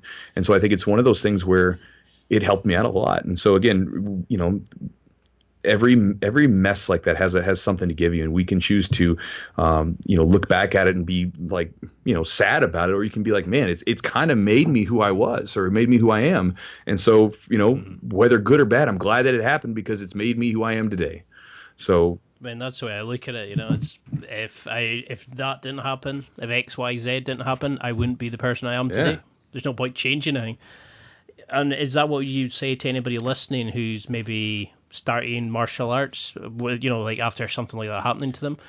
Is it just a case of keep going? You learn about yourself, and eventually it doesn't matter. Right. The thing is have you ever read a book called A Man's Search for Meaning by Viktor David Frankl? It's a good book. And he was basically a Holocaust survivor, and the first book is terrifying. Like, he goes through all these things, but it's beautiful in a way, because he found a meaning through this nasty, nasty stuff that he was going through. And I think that one of the beautiful things with all the nasty stuff that we go through in life, whether it be the martial arts stuff where we're fucking up and we're just making mistakes, or where we have really like real life struggles that are really bad, man, like, they teach us something. And when you come out on the other side, they take on a new meaning to you, and you can take lessons away from them that weren't there before. But in his book, he talks about the fact that you can only get those messages, those meanings, those deeper meanings to think, if you go through it and you get on the other end of it, right? Like, so if you go do something difficult and you don't go through it, like, for instance, people will hear people talk about jiu-jitsu and how it's changed their life and how it's made such a difference into them. And someone might hear me talk about it and think like, God, what is this guy talking about? He seems so like culty about this thing because of what it's given him. But anytime you do something that's really tough, something that's difficult, something that you have to like just grind away at for years and years and years without any sort of like payback, right? But then something else happens, there's a different thing on the other end where it means something completely different to you. And so for all those people that are getting started in it, Just like me getting jumped, it made me who I am today. It's part of a whole lot of other stuff. And every mistake, every failure, everything that I screwed up in jiu-jitsu has made me better and has made me a better coach. It's allowed me to help other people. And so no matter what you're doing, like, embrace the failures. As everybody says it, and it's cliche to say it, but it really is the best way to go about it, because they're going to happen and there's no way to get around them. So you can either choose to go with them and let them form you into something better, or you can try to resist it and then you give up. And if you give up and you don't go through to get to the other side of that difficult thing, then you don't get the deeper meanings to things. And then, you don't get what could have been potentially something very powerful in your life. No, I mean, I love your outlook on life, and I love like your Instagram, for example. There's so many good things in there, and I love the way you look at things. It's not just here's the strength protocol to do, here's this, here's that. You actually discuss how it fits into your life and how you can be a better person from it. I mean, I know we've been going for almost an hour and a half now, and I really appreciate it's fine, man. Very thing of your time, but like I've barely touched the surface on some of the questions. I've got I'd love to have you on again, but what if somebody's listening to this and they're thinking, okay, I'm going to give it a try. What should they expect for their first class? I'm sure mine wasn't as normal because I went to an intro lesson, but if somebody's wanting to try jiu-jitsu, what sort of things should they expect? How should they approach the class, in your opinion? It's going to be different for everybody. The big thing is, first off, set no expectation, right? Don't come in with an expectation of how well you're going to do or how poorly you're going to do. Just come in and be an open book. Don't listen to yourself, right? A lot of people, not everyone's like this. I was like this a little bit, but most people, like when they come in, they put it off. Did you? Let me ask you. Did you put off training for a while before you finally took the leap to do it? Oh, years. Okay, see, I made excuses. There we go, right? You make excuses, and it's in your head. It's again, this is the whole point, man. Like when you look at the way martial arts are supposed to be taught, they teach you lessons along the way, and I think that jiu-jitsu a lot of times it teaches you lessons right out of the gate, but it's not necessarily talked about. It's an unspoken thing where it's like, hey, listen, man, like internally you're learning things. You just don't realize it. And so, for instance, when you go for your first day, I took a long time. I didn't take that long, but I took, months to get into the gym. Even though I knew I wanted to do it, I was just too scared to do it until I eventually got a few of my friends to come with me because I was nervous. I get guys in here all the time that are training that, they say, man, it took me 6 months. It took me a year to get in here. It took me 2 years to get in here, whatever it might be. And so a lot of people, when they first start to get the idea in their head that they're going to start training, they get nervous. They start to question themselves. Well, could I do it? Man, I'm kind of fat right now. I don't know if I could do it. I'm not in shape. Maybe I should get in shape first. Or, man, I'm kind of small. I don't know if I'm going to be. You'll find whatever excuse it is, whatever inadequacy you think you have, you'll throw that out there and then come up with a reason as not to do something.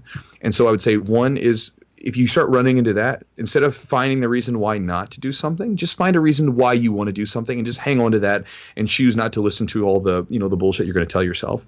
And then in regards to when you come in, just no expectations, be an open book, come in and just do it. And again, just be open to whatever comes. And, that would be the only thing I can say, because every person's experience is going to be a little bit different. Because that's what I was saying to people is like, you don't lose weight to start martial art. You start martial art to lose weight.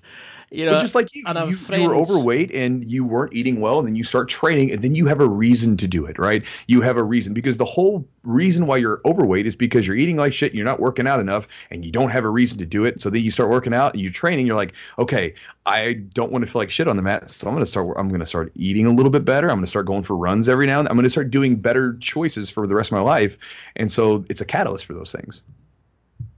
Because I kept saying, I'm going to do it, and it'd been down to the gym and the one I was originally going to join, and the guys just didn't seem to care. There was no beginner program. They just, it's more a case you were fresh meat for the guys that were the MMA fighters. And then I went to the current gym I'm in now, and the coach had an intro lesson. He introduced you to people. He showed you around. He told you about how things would work. You line up, and the more experienced guys take the newer guys to show them how to do things. You do a warm up and you get the concepts, and it was a completely different environment. People shook hands after. So I think it does come down to the best gyms for you. Well, right. Well, there is something. Well, even like I was saying earlier, like you were probably one of those guys somewhere in the middle, right? Like you weren't the crazy guy that's just going to train like crazy because you're just nuts and you want to do jiu-jitsu. You're one of those guys that's like, listen, if we structure this thing in a way where it's inviting to you, we can probably make you into a lifer. We can make you into a jiu-jitsu lifer. But if we just tell you to go in here and get after it, you're probably going to be like, you know what, I'm good. I'm just going to go do something else. Because that's one of my biggest regrets is waiting for, like, I kept saying, friends were like, oh yeah, I'll come and do it too. And I ended up they all started getting kids and stuff like that. And I just suddenly got a new job and I just thought, oh, I've seen it on Facebook. And I thought, there's an intro lesson, I'll go try it. And I've made so many good friends from it. I've lost so much weight. I'm so much happier, It's amazing. And you try to explain it to people, but I think it's like you're saying, it's your own individual journey. Nobody will believe it. Well, right. And just you talking about it the way you're like, oh man, it's changed my life. It sounds like you went to some like Tony Robbins seminar or something. Oh, it changed my life. I got so much better. I'm so much happier. And if people listen to that and they don't know what it is, or they don't get it, they've never taken a time to expand. They're going to be like, what is he talking about? What's wrong with these people? Because this is the thing, is like when I came on the call, I was thinking, right, okay, I'm going to ask him, I'll have to do some of the basic stuff. I'll have to go, right, what is Jiu-Jitsu? Oh, yeah. Why should we do it? But I was so excited because I love your material, I love your content, that I was thinking, okay, I'm going to ask him about this, I'm going to ask him about it. And before we knew it, I was like off 1 hour of like the stuff that's affected me. And, there's so much in, and once you start that journey of Jiu-Jitsu, I think you just can't. It's very difficult to come back off. It is. Because we really struggle. It's funny. Last year, I took some of my coaches. A lot of us are into bourbon. We're in Kentucky, so Kentucky's bourbon country. So we went to this place. I rented this room, a little private room in this whiskey store, and they have like a little whiskey tasting area. And we had food ordered, had some whiskey for them, and we were taken through a bourbon tasting. And so the woman's taking us through this bourbon and whatever else. And I did that for a reason. And after everybody was like nice and loosened up from all the bourbon drinking, I asked them. I said, hey guys, listen, because a lot of these guys were going to start helping me coach. I'm like, hey, listen. Why don't you tell me what it is that Jiu-Jitsu's given you, why you choose to come in? Some of these guys have been with me for like a decade. What makes you, been with me around that time? What makes you want to come in and do this stuff day in, day out? Put yourself, subject your body to potential harm, to overcome injuries, to, do all these different things. Take time away from your family, to spend the money. What is it that brings you in? What have you gotten from this? And they all went through, and each one of them had like such a touching story, man. Everything from just like it gave them something that they could recapture some of their the more athletic, aggressive side in their bodies, from what they do day to day, to some people that were getting off of like drugs and stuff, So I mean, it was just a wide swath of things. We had about 15 guys in there. And then, when it was all wrapped up and done, and all the guys left, the woman who had done the bourbon tasting with us, she looked at me. She's like, what is it that you guys do? And I was like, well, we do this. I kind of told her. She's like, God, I feel like I'm supposed to be doing it now, And I'm like, well, it doesn't like the guys are talking about it this way, but it's not kind of that way at first, right? Like, because again, you see people doing it and you don't know what it means to each one of those people separately. But then when you get a bunch of people together that have been doing it for years and they've been through that struggle, the deeper meanings come out of it because of what they've been through to do all this stuff. And again, that's kind of, where we go back to it. Like, it'll mean so much more to you on the other end. And it's hard to express to people in the beginning about that, but it's like if you go through it, it'll be there. Because it's hard, isn't it? It's when you first start, people are talking about the X guard and Berimbolas, and I'm going to lasso guard, and you transition into mount, and there's half guard, and you think, what the hell are they talking about? And then as you start learning it, you learn like the basics, then you start learning a bit more of the advanced, then you start rolling with people, then you start doing some chokes, then you start going, okay. Then you get tapped out for the first few times, you go, okay, that's where I made a mistake. And even though sometimes you come out and maybe you get a random knee in the face or something like that, like there's a mistake during a roll or whatever, or you come away and you get destroyed by every single person you roll with, you think, right, next week I'm going to do X, Y, Z, or next session I'm going to focus on this. I don't know. It's such an enjoyable thing, and you feel like you're part of this little, like you're saying, like a cult, and it's you walk taller, life's different, you see things like, you know, you eat better, you approach, like, you want to go and research, you want to read more, you want to get better sleep, and like we come out jiu-jitsu sometimes and it's, you feel tranquil and peaceful, and you almost forget city life is just outside the door. Yeah. Because you kind of bond with the guys. It's the physicality. Well, you have to be present. You know, like if you have a guy that's trying to choke you, man, you can't be thinking about, you know, your asshole boss at work. You can't be thinking about the girlfriend that was nagging you when you left. You can't be thinking about all that stuff. You like, the only thing that's happening in this moment right now is that there's a man on my back and he's trying to wrap his forearm around my neck, and I've got to stop that from happening. You can't think about anything else. So it's a beautiful thing. It's just like it's a meditative quality. Just like you do meditation, you can eventually get yourself into the moment, and you do the same thing with jiu-jitsu. It's more of an active way to do it that forces you into it. So do things like visualization and stuff like that, you know, can any of this stuff really help, or is it more just a case of just get in there and get into the moment, you know, focus solely on the guy that's basically wanting to beat you up in a, you know? I mean, visualization can help. I visualize things all the time. Like, you know, like when I get ready for a match or something, like I'll visualize myself hitting the techniques over and over and over again. And there's actually some studies on the way that we learn. And again, every time you perform a repetition, every time you use a technique, you're learning that technique a little bit better. Even if you've mastered it, even if you're like you've been using it since you're a white belt and you're a black belt now, you're still improving. And they've shown that like if you do like literally visual repetitions with where you can feel you can feel your body doing it while you're thinking about it, that actually has a beneficial quality. It can prime the body to do something. There was a particular study I was reading where they had people doing a particular motor pattern, a task with their body, and they found that there was a benefit. Like they had one person just do it physically, right, with their hands, 100. It was like 180 something times. Then they had another one where they did visual reps. And then they gave him like, you know, 10 tries or whatever. And then they had one that was kind of like half and half or whatever. And they found that the person that sort of visualized it first, then started to do it, actually did better at the end, because they were primed to do it before they were trying to physically do it. And so it can have a beneficial quality as far as techniques go and things like that. And even, you know, I'm very much kind of a person who, you know, sits around and I meditate and I visualize all the things that I want. And, you know, it's sometimes it can be, and people might think it's funny, but, you know, sometimes it can be kind of freaky because you meditate and you visualize something over and over and over again for years sometimes. And then all of a sudden you realize it happened, you know, and so visualization can be incredibly helpful. But again, visualization has to be combined with action, right? So if you get to visualize it, great. Now you need to go out and do something to make it happen and not just sit on that thought or that idea. Because that's the hardest thing into it, is actually getting off your arse and doing action. Action is everything. What is it they say? A plan without action is just a want or a goal. Or I can't remember. There's a really nice phrase for it. Like, so where do you see, you know, the evolution of Chewy Jiu-Jitsu going? Like, what's your plan for it? Are you wanting to start franchising it? Are you wanting to take it somewhere? Or are you just happy seeing the evolution of your guys who come to the gym and stuff like that? You know, do you have like, you were talking there about your visualizing for your business and stuff. How do you see your brand of jiu-jitsu evolving? Man, you know, I'll tell you right now, this is all sort of, I don't know, it's surreal to me to some degree, because I didn't originally start out like, oh, I'm going to be this YouTube guy, right?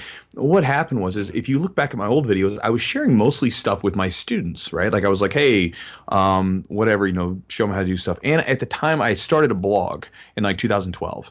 And it's so funny because I didn't even like let anybody see it. I would post stuff up there, but I didn't really like try to get it out there very often until later on I found out that people were finding it and they were reading it. But the videos kind of came as a sort of like when people start, like for some reason people started asking me questions, right? Sometimes it would be my students and sometimes it would be people that read the blog and some people that were watching the videos. And I was like, yeah, cool, I'll answer the video for you or answer the question for you. It's cool to help out people. It's fun. And then somewhere along the road, it like turned into something else, right? So originally it started off with just me sharing techniques so that I could remind my students of what we did that last week. And then somewhere along the way, it turned into what it is now, and I guess whatever it becomes. As far as exactly what the plan is, man, I don't like to make exact plans too often anymore. I have ideas and intentions that I want, like somewhere where I want to go, and I have an idea of where that looks like. But at the same time, like you can always have a plan, but at the same time, what's I think was it MacArthur or something, like they had a quote about a plan, like basically your plan never survives like first contact with the enemy, right? So you can go in with a nice plan of how you want it to look, and then as soon as you actually get into the thick of it, it gets all like jumbled, right? It gets all messed up. And so I think it's more important just like to find like something like a goal or like an intention or just some sort of direction that you want to go, right? And then you just get to moving towards that. You may not know how it's all going to work out in the end, but you just do it anyway, right? You don't necessarily have to have it all lined out. Just go and be active and do it consistently. And so with that, it was something like that. Now, as far as where I wanted to go, I don't know yet. I really enjoy teaching the guys in my gym. I like growing the gym. I have people that I'm able to pay now because the gym's doing well, to be instructors, and that's fun. It's cool to be able to like try to do that for more people. I would like to and help out more people. At some point, I've helped out a few gyms, like gym owners. Like they were like, hey man, like, you know, they see our gym's doing really well. We have a really big gym in Louisville, Kentucky, right? And so it's like, some of them are like, hey, can you help me out? Sure. Help them out, and they're able to do a little bit better, and that's fun. So I don't know. You know, I enjoy helping people out, and it's rewarding for me to be able to like throw something out at someone that was helpful to me, and then it comes in and helps them out, and I get to see that come back at me. So, well, yeah. that kind of attitude definitely comes across in your videos. You know, the fact that you're wanting to help, you're doing it for the enjoyment. You're not doing it for the money, for the likes or whatever. You're just doing it because you love jiu-jitsu, you love coaching, you love helping people. The enthusiasm for the sport really comes across in your stuff, and you know, you're not one of these arseholes that you see in some of these coaching videos who, you know, they would just ruin you just to get a decent video. Oh man. You know, you'd happily let people choke you out to kind of show them the different ways or ways to improve and stuff like that. So if we were sitting in 6 months' time, imagine, well, and I know I'm pretty much starting my journey of jiu-jitsu, but what would you want to see? Say somebody new has just started their first lesson tomorrow, or in 6 months' time, what progression would you want to see in somebody? One is I want to see them, when they roll, be able to survive. Right, so you're in a position. Your first task as a white belt is to be able to survive, because when you walk on the mat, you have no clue what you're doing. Your first goal is to learn how to survive, and that's about becoming comfortable with those uncomfortable situations by having some, you know, big, you know, 270, you know, or whatever stones, like power lifter from Scotland sitting on top of you, right? Like having the big guy sitting on top of you, you got to be comfortable with that. Then after you can survive, then it becomes a sort of a matter of like, if I'm watching someone, the way that I kind of look at them is, if I show them a technique, can they begin to like put it together? Can they like, do they know something from the basic positions? If I say, hey, I need you to like practice like some basic moves from full guard, they don't look at me with like a question mark. They're like, okay, yeah. They may not be perfect from them, but they have the idea of what it is. And so those are the big things within a 6 month time period: being able to survive, and just basically being able to have an idea of like what's kind of going on, right? You're not going to be good from it. You're not going to be the best by any stretch, but you'll have a basic idea of what the sort of overall sort of idea is with jiu-jitsu, as far as when we say rolling or when you're trying to dominate position. Perfect. No, I'm loving it. I mean, it's so good to sort of rack your brain and, you know, to actually see the person behind the videos. It's so good to see that you're just the same. I was going to say, well, I say this to some... everybody. I hope it's not too much different, because people like, they'll meet me and they'll come up like, dude, I watch your videos all the time, and I'm like, well, man, hopefully I didn't let you down, because I'm just me, you know. Unfortunately, there's been some people who have interviewed, and I thought, ooh, you know, that you're definitely putting on a show for the That's camera. unfortunate, isn't it? Because because you want to say, well, I didn't realize you're this much of an arsehole, but then you think, I won't be interviewing them again. Man, the bad thing about that is, and tell me your experience here, I just interrupted you, but man, that sucks, because it's like, you know, you see some people and a lot of times you like them, and you know, and some people can even become almost like, and it's our own fault, we shouldn't do it, but you know, we look at people like a hero to some degree, like, oh man, I really like this guy and for what he stands for and whatever, and then you meet him and you're like, oh man, like, you're not what I expected at all. It's a letdown. Granted, we did it ourselves because we impose an image on someone, but at the same time, it's still kind of a letdown because they put on a show in some fashion. And then there's people who you interview, you know, like yourself, Diamond Dallas Page, people like that who they're just, you think they could literally have just come out their videos and they're exact same. You know, you can feel the passion, you can feel it. Like, this is what I was saying to one of my friends, is like, you deserve the likes and the fan base that you have, because you put so much effort into it that if I met you in a shop, you'd happily sit and speak to somebody, like, you'd happy show somebody on the mats, you're happy to take people into the gym that are visiting. It's like, it's about the sport and helping others and developing others, and what you get from their development. It's sadly it's missing in a lot of guys, and I think a lot of them, sadly, these internet stars change because they think they're, I don't know, not better, but I mean, isn't that what it's about being, like, I mean, to me, being a good human, just to your fellow man, right? I mean, isn't that, I mean, granted, I'm by no means like, someone that's like super famous or anything like that, but to me, it's like, isn't it about just, I mean, like, when it boils down to it, isn't it like we're all trying to, like, we're all like, no matter what differences we have, whether like you're Scottish, you're Canadian, you're whatever, like American, like whatever country you come from, when you boil it down to it, man, humans are all kind of doing the same shit, right? Like we want to be comfortable. We want to find some people where we feel like we kind of belong. We want to have enough food to feed our bellies, enough water to take care of us. We want to have a place where we can sleep in safety, and we want to have a significant other of some sort that we feel comfortable with, that we can do things with, right? I mean, that's, you boil it down, and maybe rear family. That's kind of what you do. And humans, no matter what, we focus on all these damn differences. Like, I'm from here, I'm from this, I'm this religion, I'm that, whatever. Like, but when you boil it down to, we're all so damn similar. We're far more similar than we are different. And if we can choose to just help each other out a little bit and realize that we're all in this damn thing together, life's a little bit easier, isn't it? If you take people off the pedestal, you realize everybody's shit still stinks, man. And that's what I realized is, like, I interviewed Mark Bell recently, and he was so deep and philosophical, and he was like, oh, I don't really get a chance to ask, to speak like this. And I was thinking, I love finding out different things about people, and, getting them to go into their childhood and talk about their favorite meal from childhood, and things that they don't get in normal interviews. I love Mark Bell's stuff, man. He's always fun to listen to.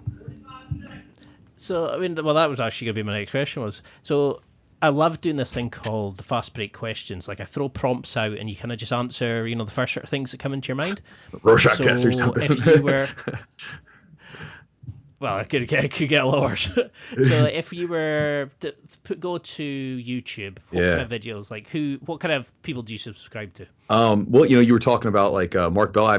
I subscribed to Mark Bell years ago because I was watching some of his videos in like 2015 where I was like trying to like as people started to ask me questions from the blog, and then I'm like, man, like I kind of want to know how to do something. So there was a handful of guys, but I really enjoyed his he was still like being like this guy who's a badass at this thing that he does, but at the same time he was still being kind of fun, I mean, so that there's guys like that. I mean, but there's a handful of guys that that I would say that I watch, but just again, I can't say any one person necessarily in particular. So what's guilty pleasure? Yours? What's a guilty pleasure? Like, what would define the guilty pleasure for me so I can get that better? I've had some people go for like ice cream. Some have said a particular song. Some have said, oh, I'm a super fit guy, but I'll sit and drink full fat Coke. Okay. So, or I got you. So guilty pleasure. So, I actually talked about this on my Instagram this morning. I don't eat a lot of junk food, but I do like ice cream. I don't eat it very often, but when I do, there's a really good place down in Louisville called Comfy Cow, and I'll go there and they have this really, really good ice cream. And I'm a fat ass, man, so like I have to be very, very careful with myself because if I see food, I eat it.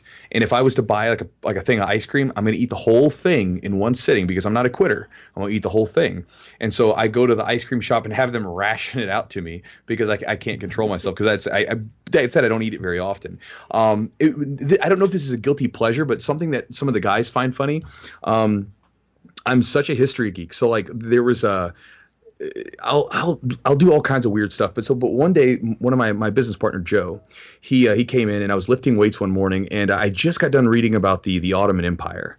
And they had they had marching band music that they would play when they were storming the walls of Vienna and all this stuff. And so I was like, man, I want to see what that music sounds like. And so he comes in and all these horns and drums are playing. And he's like, what the hell are you listening to? And I'm like, it's Ottoman marching band Turkish music that they would play when they were storming walls and, stuff like that. So weird history stuff sometimes. Like people think it's strange, but, but I would say as far as guilty pleasures related to food, probably ice cream would be the biggest one. Because that's what I was going to ask. I remember reading when I was researching you about like the history thing. And have you got a favorite time period? That I go on kicks. So I start off, I'd go from one place to the other, and just like for instance, a couple of years ago, it was the 4 years ago, right, 2014. It was the centennial of World War I. I didn't know much about World War I because as an American, we don't really talk about it much. We didn't do much. For some Americans think that they did we have a sort of a misplaced sort of bit of confidence in what we did in the World Wars. But during the first one, we did very little except for make stuff. And so I was interested, like, well, what happened? And then when you get into World War I, well, then you got to go backwards and you got to look at, the way that the governments and how the monarchies were kind of like were losing power. Then you go back to, 1815 and you think about like, the Napoleonic era. And then to get to there, you got to go backwards. And so it just leads down these little rabbit holes. And so eventually I'll stop and move on to something else. But, I shift from time to time just depending on what I'm interested in. Yeah, because you're like me, I get like Genghis Khan, the ancient Roman stuff like the modern stuff kind of bores me. I like the like Alexander the Great and stuff like that, and I get a kick out of all that kind of like seeing people who vastly surpassed where they should be in life, of the time. So this comes to my favorite question now. You're sitting in your house, you're throwing a dinner party, you and your girlfriend, you got 5 empty seats. Now you can pick people who they can be real or fake, alive or dead, but this is your dream dinner party. Who's on the invite list? God bless, man. That's a tough question. There's so many people I'm fascinated with. And my fascination with them sort of varies. So it would be like you'd have to tell me, like, depending on what time period. Like, so right now I'm listening to a great courses lecture on the Roman, basically the Roman Republic to Roman Empire. And so like I'm going back through all the history and I'm like reading about or listening to things about like, Pompey and Julius Caesar and Crassus and all these guys. And so now I'm like, man, I wonder if those, because, with Roman history, you got to remember it was kind of made in a bit of a theatrics. You know what I mean? It was made in a way to be read. And so you're kind of like, I wonder what those guys were really like. How big were they? Like, what did they talk like? These things go through your head. For me, there's a lot of people, and again, it's hard to name 5, but there's people that I would want to meet in history, and I would want to sit there and just see, like look at them and be like, what were you like? Were you like they said you were, and were you a little different? Like, what were you like? Because again, just like we said, like when you get to pull back the curtain, a lot of times things are a little bit different than what was led to believe. And so for me, there's a lot of guys in history, and like I said, it's so hard because of how like just geeky I am about it. That would be one of those things that I have to sit down on that question for like months to find it. But I would want to go through these different people and figure out like, who are you? Like and ask them questions and just see who they were behind the history, behind the writings of them, because I didn't get to meet them. So there's a lot of guys, but I wouldn't be able to pinpoint just one or the other. Because I think that's the thing, isn't it? Is when you start learning more about a person, you can see why they roll in a certain way, why they favor certain styles of jiu-jitsu, and then you can look and go, okay, then it explains the type of person and personality they are, and it's quite amazing how it all interlinks, and it's like you're saying, it's jiu-jitsu's a reflection of yourself. Well, and even like, I was thinking about this, like, there's a guy like, and I'm sure you've heard him, like Emerson, right? Like Ralph Waldo Emerson. So he was a philosopher, right? And he has some amazing writings. But then there's another book that this guy wrote where they took his journals apart, and basically it was talking about how that dude went through the writing process. And this is true for a lot of creatives. There's another cool book called How Creative People Work or something like that, where it goes through the writing process and the working process of artists. And you realize that these amazing people that seem to just have it all figured out, right? they think all their shit sucks, right? Like the Emerson, for instance, he was talking about how tough it was to write anything worth reading. And then he has these tons of works that are just simply amazing, right? And there's tons of artists that think all their work sucked. And again, we look at it, we're like, oh my God. So it would be so interesting to meet someone that has either influenced me in some way or has, went down in the annals of history and be like, who were you? How did you think about yourself, right? Because we all know who you are, and you've affected so many people on some profound level. But how did you think you really were? Even like, what was it? Julius Caesar is said to weep when he was conquering Gaul because he thought he hadn't done enough because Alexander had conquered the world by the same age, right? And he's still like messing around in France, so it's like, what did you think about yourself? That would be a fascinating question to ask someone. Like, we think you're this way. What do you think about yourself? And that's the thing. It's like, what are you going to be remembered by? Like, how are people going to think of you after or away from the gym? Mm-hmm. Or, what's your legacy in this earth? And I think a lot of people are going to struggle to kind of give the answer. And that's why I always say to people is do things like jiu-jitsu, do things like self-development. If you want to go for something, go do it. Life's too short to sit and think, oh, well, there might be an afterlife. There might be a chance to do this when I've retired, because a lot of times people don't make it, unfortunately. And life is precious, man. You don't know when it's going to end. It could end tomorrow for any of us, right? So, like, just like we were talking about like earlier, like for me, your plans are nice, right? But if there's something you want to do, just say F it and just do it, right? Go take action upon it, and make the pieces fit along the way, because they'll find a way. But if there's something you want to do, don't get hamstrung by thinking about it too much or not letting yourself just go do it. Well, I've got two final very quick questions. They're probably not going to be quick because I ramble a lot. Well, I definitely want to have you on because there's so many things I'd love to do, like an Ask the Expert with you, because there's so many things about components and jiu-jitsu training, philosophy. I think we could talk for another like 6 days on this easy. So I hope you've had nearly as much fun as I have, because I've loved this. So this is one of the main reasons, is to interview people that I admire, and I think you definitely deserve every bit of success you've got, and I can't wait to see more videos. And if you fancy giving me a shout out at some point, cool. That'd be brilliant. Whenever you release the podcast, I'll share it with my email list and the different places and stuff like that. No problem. Anything like that, yeah, that'd sure. be amazing. So if you had to sum up your life in a movie or a song title, what would you pick? And you're the first person I've ever asked. Oh my God, a movie or a song title. Well, first, I don't even own a TV, so I haven't seen I haven't owned a TV for over basically 10 years, so I don't even watch movies very often. Every now and then I'll go to the theater and watch them, but a song title or a movie. Or it could be or a TV show, or is there a mantra or something that springs to mind that sums you up as a person? I don't know that there's a mantra, but it would be something that would have to imply like overcoming self-limiting belief, right? Like, I think that's the biggest thing, because again, changing who you think you are. And I think everybody goes through this that gets any sort of even moderate a little bit of success, right? But you couldn't have told me when I was 18 years old that I would be 33 years old, that I would own a gym with 400 and some, it's always more, but it's 400 plus students between boxing, CrossFit, and Jiu-Jitsu. And then I would own a gym. I would be able to do what I like for a living. That people would know who I am across the world. That would be something I couldn't fathom that. I still can't really wrap my head around it. It's strange to me. But again, that the only way that happened was because I kept doing something. And again, I have to now catch up kind of to reality a little bit. So self-limiting belief, something that implies overcoming that. And I think that's something that every one of us deals with whenever we get into something that's tough.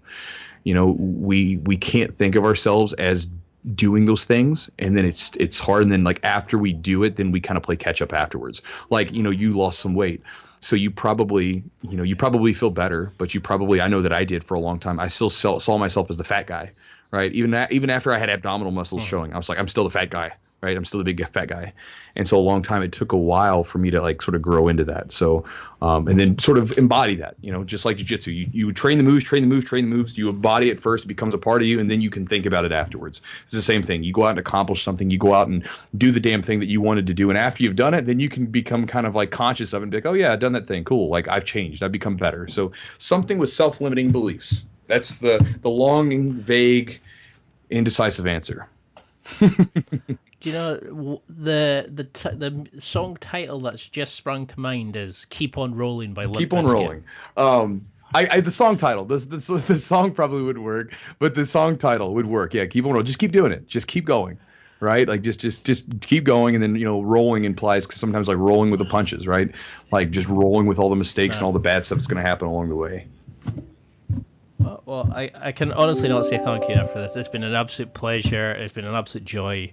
The floor is open to you. If somebody wants to find out more about you, maybe come to the gym and train, follow you on social media, how can we keep in track of the latest projects and the evolution of Chewy? So you can go to Chewjitsu, Chewjitsu. You can go that. You can just put that in to the internet. You can go on my website, chewjitsu.net. Because .com was taken, although I'm working to buy that domain now. But it's a little bit more expensive than what it should be. And then you can go to YouTube, put in Jiu-Jitsu. That's where the bulk of obviously my content is. You can check that out. But I'm also on Instagram and all that stuff. If someone ever wants to come down and train, I say this all the time on my videos. I don't foresee this changing. I don't charge mat fees or drop-in fees. So if you want to come train, you've watched a video and you want to come train with me and the guys, like the gym's open. Like I have a guy that's flying down from New York in like a next month who's like, I just want to train down there. I'm like, well, come on down. Again, we're normal dudes, but if you want to come train with us, the gym is open to you. And if you really have a great time and you want to support it, you can buy like a t-shirt or something. So yeah, the gym's open. And if you guys ever want to come down, just shoot me an email. It's on my website. You can send me a question about the training here and kind of go from there. So I think that would encompass all those different areas. Yeah, I love that outlook. Well, the floor is open to yours. If there's any projects coming up, any seminars, anything that you'd like to promote, man, I've got nothing to promote at this time. There's always something going on. So, if someone wants to check me out, I'm there on the internet and they can check it out. And if I've got something going on, I'll let you know about it for sure. We're all throwing our stuff out there, trying to let our voice be heard. So, I'll share it with you guys. But other than that, again, take advantage of all the content that's there, and I hope it's helpful. Well, I cannot thank you enough. I seriously enjoy this, and I think it's been a pleasure speaking, and I really want to have you on again, and we can go into specifics from then, but I know we're almost double the time, so well, thank you, brother. Again. You've been an I appreciate you bringing me on. It was a fun time, and I enjoyed hanging out with you. And yeah, if you'd like to talk again sometime, we can set it up. I know we played tag a little bit for that first one, so it is what it is. It turned out to be something good, I think. That's it for another week. Thanks for listening. Absorb it, practice it, use it. Until next time, keep trying to hit that next level in your life.